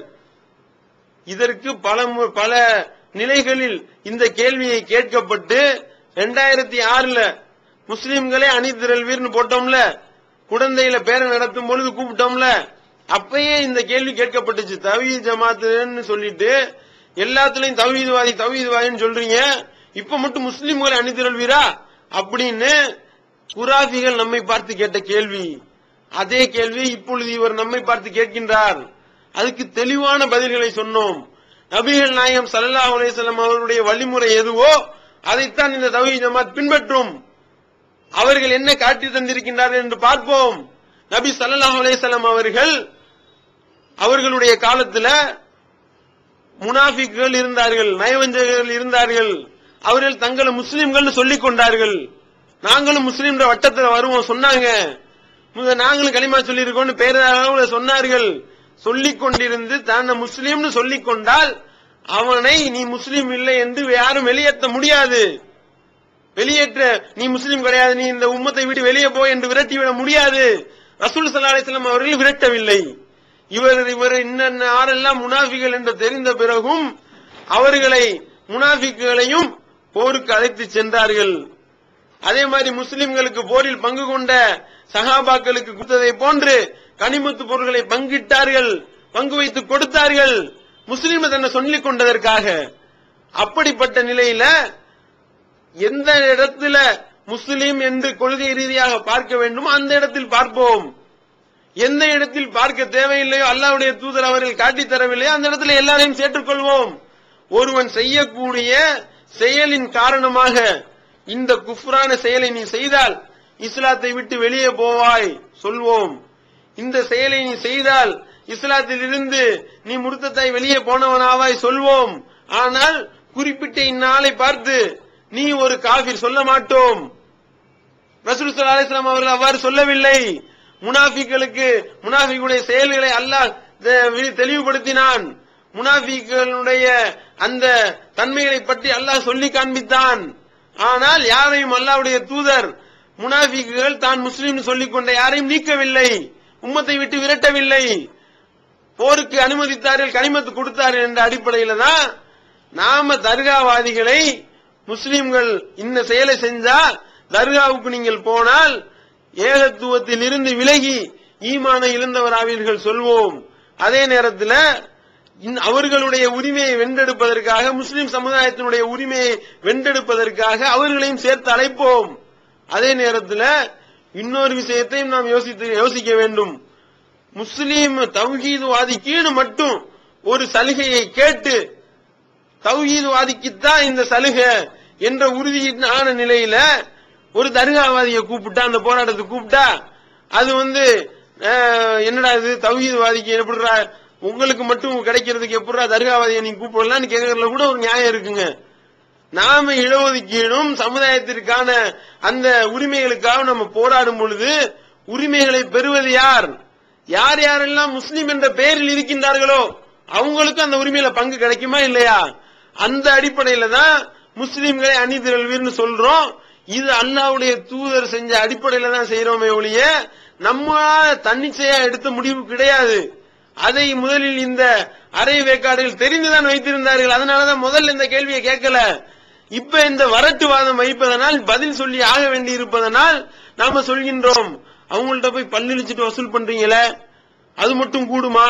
அடுத்து ஒரு கேள்வி, ஏன் அல்லாஹ்வுடைய தூதர் அவர்கள் மாற்று மதத்தினர் இஸ்லாத்தில் இல்லாதவர்கள் எவ்வளவோ பேர் கொடுத்த அன்பளிப்பு வாங்கலையா?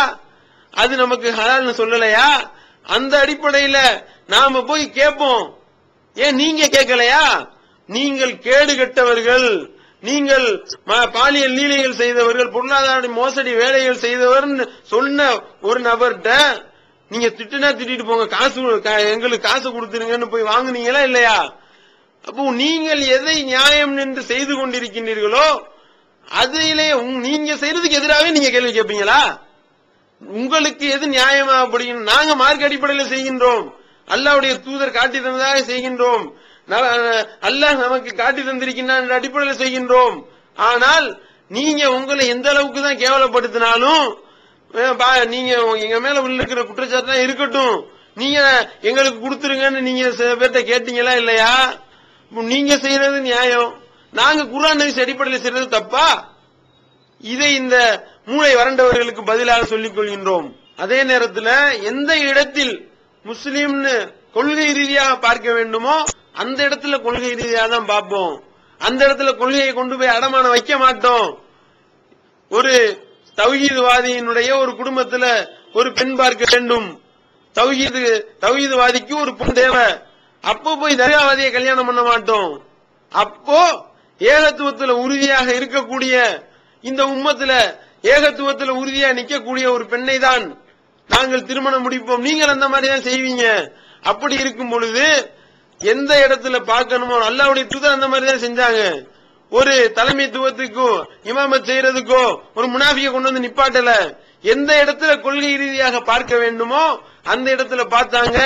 எந்த இடத்துல அவர்களுக்குரிய உரிமைகளை பெறுவதற்காக வர்ற கிரவுண்ட்ல முனாஃபிகளுக்கு கூட கனிமத்து பொருட்களை கொடுத்திருக்கின்றார்கள் என்ற அடிப்படையில தான் இதை நம்ம செய்யறோம் என்பதை தெரிவித்துக் கொள்கின்றோம். அடுத்தபடியா இந்த சில்லறை கேட்கக்கூடிய இன்னொரு சில்லறைத்தனமான கேள்வி, மார்க்க விஷயத்துல விளையாடுற இன்னொரு கேள்வி. எந்த அளவிற்கு இவர்களுடைய மார்க்க ஞானம் ரொம்ப கொடிகடி பறக்குது அப்படின்றதுக்கு இந்த கேள்வியே அழகான உதாரணம். என்னன்னா அத்தௌபா என்ற அந்த அத்தியாயத்துல 107 மற்றும் 108வது வசனங்கள். இந்த வசனத்துல அல்லாஹ் சொல்லக்கூடிய சில பள்ளிவாசலுக்குரிய பண்புகளை சுட்டிக்காட்டி இந்த பண்புகள் எல்லாம் எந்த பள்ளியில இருக்கின்றதோ லா தக்கும் ஃபீஹி அபதா, இந்த இத்தகைய இடங்கள்ல நீ ஒருபோதும் நிற்காதீர் என்று நபிகள் நாயகம் ஸல்லல்லாஹு அலைஹி வஸல்லம் அவர்களுக்கு அல்லாஹ் ஒரு கட்டளை போடுகின்றான். என்னென்ன அது கொஞ்சம் விரிவா சொல்லிவிட்டால் இன்னும் இலகுவாக விளங்கும். ஒரு பள்ளிவாசல், அந்த பள்ளிவாசல் திராரன் தஃப்ரீக் குஃப்ரன் தஃப்ரீகன், மக்களுக்கு தீங்கிழைப்பதற்காகவும் அல்லாஹ்வை மறுப்பதற்காகவும் மூமின்களுக்கு மத்தியில் பிரிவினையை ஏற்படுத்துவதற்காகவும் அதே போன்று அல்லாஹ்வுக்கும் அல்லாஹ்வுடைய தூதருக்கும் எதிராக யார் போரிடுகின்றார்களோ அவர்களுக்கு புகலிடமாகவும் இருக்கக்கூடிய பள்ளிவாசலில், அந்த பள்ளிவாசலில் நபியை நீங்கள் போய் நின்று வணங்காதீர். அவ்வாறு அவர்கள் என்ன சொல்லுவாங்க, கட்டினால் என்ன சொல்லுவாங்கன்னா, நாங்க நன்மையை நாடித்தான் இதை செய்தோம் என்று சொல்வார்கள். ஆனால் அவர்கள் அப்படி அல்லாஹ் மீது சத்தியம் என்று சொன்னாலும் நீர் அதை போய் நிற்காதே, இந்த மாதிரி நிற்பது உனக்கு தகாது என்று அல்லாஹ் அந்த இடத்துல சொல்லி காட்டுகின்றான். இந்த வசனத்தை ஆய்வு செய்து சகோதரர் பிஜே அவர்கள் என்ன ஃபத்வா கொடுத்தாங்கன்னா, இந்த மாதிரி 4 பண்புகளை அல்லாஹ் சொல்லி காட்டுகின்றான். மக்களுக்கு தீங்கிழைக்க கூடியதாக இருக்கக்கூடாது, அல்லாஹ்வை மறுப்பதாக இருக்கக்கூடாது, அதே மாதிரி மூமின்கள் மத்தியில பிரிவினை ஏற்படுத்தக்கூடாது, அதே போன்று யார் யாரெல்லாம் அல்லாஹ்வுக்கும் அல்லாஹ்வுடைய தூதருக்கும் எதிரான செயல்கள் செய்கின்றார்களோ அவர்களுக்கு புனிதமாக இருக்கக்கூடிய அந்த பள்ளிவாசல்ல நீங்க சொல்லக்கூடாது என்று அந்த ஃபத்வாவை எப்ப இது சம்பந்தமாக சொல்லப்படுகின்றது என்றால், டிசம்பர் மாதம் முதல் வாரத்தில் தேவிப்பட்டினத்தில் நடந்த ஒரு பொதுக்கூட்டத்தில் தான் இத்தகைய ஒரு நிகழ்த்தப்படுகின்றது. அப்ப இதே பொய்யன் சகோதரர்கள் என்ன சொன்னாங்க தெரியுமா, பிஜே அவர்கள் அல்லாஹ் நீண்ட ஆயுள கொடுக்கணும், என்ன ஆய்வு பண்றாரு, எப்படி இப்படி எல்லாம் ஆய்வு செய்து அழகழகான ஃபத்வாக்களை எல்லாம் வழங்குகின்றார், அல்லாஹ் அவருக்கு அருள் புரியட்டும் அப்படின்னு சொன்ன அதே பொய்யன் டிஜே சகோதரர்கள், அதே பொய்யன்காரர்கள் என்ன செய்கின்றார்கள், அவர்கள் அடக்கிய பிறகு சொல்றாரு, இந்த சிலரை பேசுகின்றது எப்படி பேசுறாரு, அல்லாஹ்வுடைய தூதர் 5 வேளை தொழுகைக்காக ஒரு செட்டப்பை ஏற்படுத்தி சென்றார்கள், இந்த உம்மாவை ஒன்றிணைப்பதற்காக இந்த செட்டப்பை ஏற்படுத்தினார்கள், அப்படிப்பட்ட செட்டப்பை அடித்து நொறுக்கக்கூடிய தீர்மானம், இந்த மாதிரி பள்ளியில போய் நீங்க தொழுவாதீங்க அப்படின்ற தீர்மானம். ஏன் நீங்கள் இதுல இருந்தீங்களே, தமிழ்நாடு தௌஹீத் ஜமாத்துல நீங்கள் மாவட்ட நிர்வாகியாகவும் மாநில நிர்வாகிகளாகவும் இருந்தீர்களே, அப்பொழுது தெரியலையா இது உம்மத்தை உடைத்து நொறுக்கக்கூடிய ஸ்பீச் அப்படின்றது? அப்பொழுதெல்லாம் அழகான ஃபத்வா உண்மையா ஆய்வு செய்யறாரு, அல்லாஹ் அவருடைய ஆயுள நீட்டட்டும் சொல்லிட்டு, இப்ப என்ன இது உண்மை உடைக்கிறது, இது அவர் என்ன, அதாவது மண்டையில எந்த அளவிற்கு மசாலா இல்லாமல் எப்படி மக்கத்து காபீர்கள் சொன்ன விஷயத்தை எடுத்து காட்டும் பொழுது ஆரம்பத்தில் குராசிகள் எடுத்து வைத்தார்களே, ரொம்ப கீழ்த ஒரு மோசமான வாதம், அந்த வாதத்தை இப்ப இவர்கள் எடுத்து வைக்கின்றார்கள் என்றால் என்ன வாதம், என்ன வாதம் தெரியுமா, முனாஃபிக்குடைய பள்ளியை பார்த்து அல்லாஹ் அப்படி சொல்றானா, இது முனாஃபிக்குடைய பள்ளி, முனாஃபிக்குடைய பள்ளிக்கு அல்லாஹ் சொல்லியிருக்கான், இவரு வீஜ் என்ன செய்யறாரு, சுன்னத்துல் ஜமாத்துடைய பள்ளிய ஃபுல்லா எல்லாம் அடங்கும்னு சொல்றாரு அப்படின்னு சொல்லி இந்த வார்த்தை தான் தர்காவாதிகள் வைத்தார்கள். தர்காவாதிகள்ட்ட என்ன சொன்ன, ஆரம்பத்தில் 1980களில் பிரச்சாரம் செய்யும் பொழுது நீங்க அவுலியாக்கள்கிட்ட போய் கேட்கிறீங்களே அது இணை வைத்தல். அல்லாஹ் என்ன சொல்றான் தெரியுமா, யார் அல்லாஹ் அல்லாதவர்களை அழைக்கின்றார்களோ, அல்லாஹ் அல்லாதவர்களை அழைத்து பிரார்த்திக்கின்றார்களோ அவர்கள் அல்லாஹ்வுக்கு இணை வைத்து விட்டார்கள், அவர்களுக்கு ஒன்றும் கிடைக்காது, அவர்களுக்கு நிரந்தர நரகம் தான் சொல்றான். அல்லாஹ் அல்லாதவர்களை நீங்க அழைக்க கூடாதுன்னு அல்லாஹ் கட்டளையிட்டதுனால நீங்க இந்த அவுலியாக்கள் என்ற பேர்ல வைக்கக்கூடியவர்களை அவுலியாக்களை நீங்க அழைக்காதீங்க, அது அல்லாஹ்வுக்கு இணை வைத்ததுன்னு நம்ம பிரச்சாரம் செய்யும் பொழுது இந்த குராஃபிகள் என்ன சொன்னாங்க தெரியுமா, இந்த வசனம் நீங்க ஓதி காட்டீங்கல்ல, இந்த வசனம் மக்கத்து காபீர்களுக்கு இறங்கினது, மக்கத்து காபீர்களை பார்த்து அல்லாஹ் சொன்னது, அதனால அது மக்கத்து காபீருக்கு தான், நமக்கு கிடையாது, இது அவுலியா, இந்த அவுலியாவை கட்டுப்படுதா, இப்ப நம்ம கேட்டுக்கலாம் அப்படின்னு சொன்னாங்களே. அந்த வாதத்திற்கும் இப்ப நீங்க வைக்கிறீங்களே இந்த வாதத்திற்கும் என்ன வித்தியாசம்?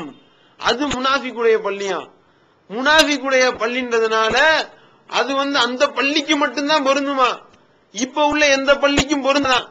அல்லாஹ் எந்த விதமான காரணமும் சொல்லாமல் சொல்லி இருந்தால் நீங்க சொல்லக்கூடிய வாதம் கூட நியாயமான வாதமாக தெரியலாம். ஆனால் அல்லாஹ் 4 தன்மைகளை சொல்கின்றான். அல்லாஹ் தெளிவா 4 தன்மைகளை சொல்கின்றான். லிராரன், மக்களுக்கு தீங்கிழைக்கக்கூடியதாகவும், குஃப்ரன், மக்கள் அல்லாஹ்வை வெறுப்பதற்காகவும், அதே போன்று மூமின்களுக்கு மத்தியில் பிரிவினை ஏற்படுத்துவதற்காகவும், அல்லாஹ்வுக்கும் அல்லாஹ்வுடைய தூதருக்கும் எதிரானவர்களுக்கு புகலிடமாகவும் இருக்கக்கூடிய அந்த பள்ளிவாசலை ஏற்படுத்திக் கொண்டோர் அவர்கள் நன்மையை தவிர நாங்கள் வேற எதுவும் நாடவில்லை என்று அல்லாஹ்வின் மீது சத்தியம் செய்கின்றார்கள். லா தக்கும் ஃபீஹி அபதா, அந்த மாதிரி கட்டடத்தில் அதுல போய் நீ ஒருபோதும் நிற்காதன்னு அல்லாஹ் அந்த பள்ளிவாசலுக்குரிய காரணத்தையும் சொல்கின்றான். இந்த 4 காரணத்துக்கு தான் கட்டியிருக்கான்னு. இந்த 4 காரணம் இப்ப உள்ள பள்ளிக்கு இருந்தா அது பொருந்துமா பொருந்தாதா? இதுதான் நம்மளுடைய கேள்வி. என்றால் அது முனாஃபிக் இறங்குனது. நாம இந்த பொய்யன் சகோதரர்களை பார்த்து நாம கேட்கின்றோம். இப்பொழுது மறு ஆய்வு செய்து இந்த ஃபத்வாவை பிஜேவை எதிர்க்கணுன்றதுக்காக இந்த வசனத்தை மறுக்கிறார்களே, அந்த பொய்யன் பிஜேவை பார்த்து நாம கேட்கின்றோம். அல்லாஹ் குர்ஆன்ல சொல்லி காட்டுறான். எப்படி நீங்கள் ஆண்கள் பெண்களை விட்டுவிட்டு, உங்களுக்கு ஹலாலான பெண்களை விட்டுவிட்டு ஆம்பளைங்களோட போறீங்களா? ஆம்பளை ஹோமோசெக்ஸ் பண்றது அல்லாஹ் தடுக்கிறாங்க. எந்த வசனத்துலன்னா, லூத் அலைஹிஸ்ஸலாம் அவர்களுடைய காலத்துல அவர்கள் செய்த அந்த கேடுகட்ட செயலை அல்லாஹ் தடுத்து வசனத்தை இறக்குகின்றான். இப்ப ஆண்களோட ஆண் ஹோமோசெக்ஸ் செய்யாத அப்படின்னு இப்ப போய் இந்த வசனத்தை ஓதி காமிச்சா அது லூத் அலைஹிஸ்ஸலாத்துக்கு இறங்குனது அப்படின்னு ஒருத்தவர் சொல்வாரே. ஆனால் அது எந்த அளவுக்கு முட்டாள்தனமான ஒரு வாதம். இது ஒரு ஒழுங்கான வாதமா? அதே மாதிரி ஜனாசா தொழுகை, முனாஃபிக்குகளுக்கு ஜனாசா தொழுகை வைக்காதீர்கள் அப்படின்னு அல்லாஹ் பின்னாடி ஒரு வசனத்தை இறக்கிட்டான். இந்த வசனம் யாருடைய விஷயத்தில் இறங்குனது என்றால், இந்த முனாஃபிக்குகளுடைய தலைவன் அப்துல்லா பின் உபை பின் சலூம் அவனுடைய வசனத்துல, அவனுடைய விவகாரத்துல இறங்குது. இப்ப ஜனாசா தொழுகை வைக்க போனா, இணை வைக்கக்கூடியவனுக்கு ஜனாசா தொழுகை வைக்க போனா இந்த வசனத்தை ஆதாரம் காட்டினா இதே பொய்யன் டிஜே சகோதரர் என்ன சொன்னாலும் சொல்லுவாங்க. அது அந்த காலத்துல முனாஃபிக் இறங்குனதுப்பா, அதை நீ எங்க இப்ப காட்டுற சொன்னாலும் சொல்லுவாங்க. அதே மாதிரி ஆயிஷா ரலியல்லாஹு அன்ஹா அவர்களுடைய விஷயத்துல யார் அவதூறு சொன்னார்களோ அவருக்கு 80 கசையடின்னு அல்லாஹ் சொல்லி காட்டுறான். இப்ப யாராவது ஒரு இஸ்லாமிய ஆட்சி அமைந்து மூமினான பெண் மீது அவதூறு சொல்லப்பட்டால் அவருக்கு 80 கசையடி கொடுக்கும் பொழுது இதே பொய்யன் சொன்னாலும் சொல்லுவாங்க, இது ஆயிஷா ரலி அவர்களுடைய விஷயத்தில் இறங்குனது, இது இப்போ நடைமுறைப்படுத்தக்கூடாது. அதே மாதிரி ஒரு திருடனோ ஒரு திரியோ திருடி விட்டால் அந்த திருடனுடைய கையை வெட்டுங்கள், திருடியுடைய கரங்களை வெட்டுங்கள் நல்லா சொல்றான். அது அந்த காலத்துல திருடனுக்கு தான் பொருந்தும், இப்ப உள்ள திருடனுக்கு பொருந்தாது சொல்லுவாங்க. சொன்னாலும் சொல்லுவார்கள். இவர்கள் பிஜே அவர்கள் சொன்ன அந்த மார்க்க விஷயத்தை தமிழ்நாடு தவ்ஹீத் ஜமாத் சொன்ன அந்த குர்ஆன் ஹதீஸை எதிர்க்கணும் என்பதற்காக இந்த அளவிற்கு கீழ்நிலையில் இறங்கி போயிட்டார்கள் என்றால் இவர்கள் எப்படிப்பட்ட கேடு கட்டவர்கள். மார்க்க விஷயத்துல தவ்ஹீதன் இவர்கள் வழி எடுப்பதுதான் நமக்கு மிகவும் பயமாக இருக்கின்றது. 25 வருடங்கள் 30 வருடங்கள் இந்த ஏகத்துவத்தை மக்கள் மத்தியில சொல்லி மக்களை தெள்ள தெளிவாக்கி ஏகத்துவத்தில் உறுதியாக இருக்கக்கூடிய சகோதரரை வார்த்தெடுத்து கொண்டு வந்திருக்கின்றோம். சில பேர் மேல கொண்ட மோகத்தின் காரணமாக இவர்கள் தவ்ஹீதுன்னு தங்களுக்கு படம் காட்டி மக்களை இது போன்று இப்ராஹிம் அலைஹிஸ்ஸலாமுடைய மார்க்கம் கிடையாது, அதே மாதிரி இதெல்லாம் மக்கத்து காபீருக்கு சொன்னது, இது அப்துல்லா பின் உபை பின் சலூம் சொன்னது, இது ஆயிஷா ரலியல்லாஹு அன்ஹா சொன்னது என்று ஒவ்வொரு விஷயத்தையும் காரணம் காட்டி இவர்களுக்கு தங்களுக்கு தோதானதை சொல்லி மக்களை வழிகெடுத்து விடுவார்கள் என்ற பயத்தால் தான் இந்த விஷயங்கள் எல்லாம் மக்கள் மத்தியில் எடுத்து வைக்க வேண்டிய நிர்பந்தம் எங்களுக்கு ஏற்பட்டிருக்கின்றது. அதே மாதிரி அதிலே ஒரு கேள்வியை கேட்கிறாரு, முனாஃபிக்குடைய பள்ளின்னு சொல்லி அல்லாஹ் அல்லாஹ்வுடைய தூதருக்கு வஹி அறிவித்து தந்தான். அல்லாஹ் இந்த பள்ளிகள் எல்லாம் சரியில்லாத பள்ளிகள் என்று உங்களுக்கு என்ன வஹியை அறிவிச்சா அப்படின்னு கேள்வியை கேட்கிறாரு. எவ்வளவு அற்புதமான கேள்வி பாருங்க. அல்லாஹ் அந்த பள்ளி முனாஃபிக்குடைய பள்ளி என்பதற்கு அதுக்கு போறதுக்கு முன்னாயே அல்லாஹ் வஹி அறிவிக்கின்றான். உண்மைதான், காரணத்தோட வஹி அறிவிக்கின்றான். இன்னென்ன காரணம் அந்த பள்ளியில் இருக்கின்றது, அதனால நீ அதுல போய் தொழுவத அப்படின்னு அல்லாஹ் கட்டளை போடுறான். இவர்கள் என்ன சொல்கின்றார்கள்? இது இப்போ உங்களுக்கு எப்படி இந்த பள்ளிலாம் வந்து சரியில்லை அப்படின்னு வகி வந்துச்சா அப்படின்னு கேள்வி கேட்கறீங்களே. நாம இந்த 4 தன்மைகளும் ஒரு பள்ளியில் இருந்தால் போய் தொழுவாதீங்க சொல்றது வகி வந்து சொல்றதா? குர்ஆனுடைய வசனத்தை வாசிச்சு சொல்றோம். அத்தௌபான்ற அந்த அத்தியாயத்தினுடைய 107. தமிழ்நாடு தௌஹீத் ஜமாஅத்தின் ஆதரவற்றோர் இல்லம் இறைவனுக்கு செய்ய வேண்டிய கடமைகளுக்கு அடுத்தபடியாக பெற்றோரை பேணுவது பற்றி இஸ்லாம் அதிகமாக வலியுறுத்துகிறது. பெற்றோரை பேணாதவர்கள் மறுமையில் வெற்றி பெற முடியாது என்று இஸ்லாம் அறிவுறுத்துகிறது. ஆயினும் இஸ்லாத்தின் இந்த கட்டளையை சில முஸ்லிம்கள் அலட்சியம் செய்து பெற்றோரை வீட்டை விட்டு விரட்டுகின்றனர். பெற்றோரை பிச்சைக்காரர்களாக மாற்றுகின்றனர். இந்த அவல நிலைக்கு பரிகாரம் காணும் வகையில் முதியோர் ஆதரவு இல்லத்தை தமிழ்நாடு தௌஹீத் ஜமாஅத் நடத்துகிறது. தாயன்புடன் உணவு, உடை, மருத்துவம் உள்ளிட்ட 24 மணி நேரமும் செவிலியருடன் கூடிய பராமரிப்பு மற்றும் தனி ஆம்புலன்ஸ் வசதி இவை அனைத்தும் முற்றிலும் இலவசமாக செய்து தரப்படுகிறது. அனாதைகளை அரவணைப்பவரும் நானும் சொர்க்கத்தில் இணைந்திருப்போம் என்ற நபிகள் நாயகம் ஸல்லல்லாஹு அலைஹி வஸல்லம் அவர்களின் அமுத மொழியை ஏற்று அனாதைகளை அரவணைக்கும் இல்லமும் தமிழ்நாடு தௌஹீத் ஜமாஅத் நடத்தி வருகிறது. இப்பணியை தொடர்ந்து செய்திட உங்கள் நன்கொடைகளையும் ஜகாத்தையும் தாராளமாக வாரி வழங்குமாறு கேட்டுக்கொள்கிறோம். உங்களது நன்கொடைகளை டிடியாகவோ செக்காகவோ மணி ஆர்டராகவோ அனுப்பலாம். டிடி அனுப்புபவர்கள் தமிழ்நாடு தௌஹீத் ஜமாஅத் வங்கி கணக்கு எண் 7882748227 இந்தியன் வங்கி மண்ணடி கிளை என்ற பெயரில் எடுத்து அனுப்ப வேண்டிய முகவரி தமிழ்நாடு தௌஹீத் ஜமாஅத் மாநில தலைமையகம் 30 அரண்மனைக்காரன் தெரு மண்ணடி சென்னை 1. போன் 044252152226. Allah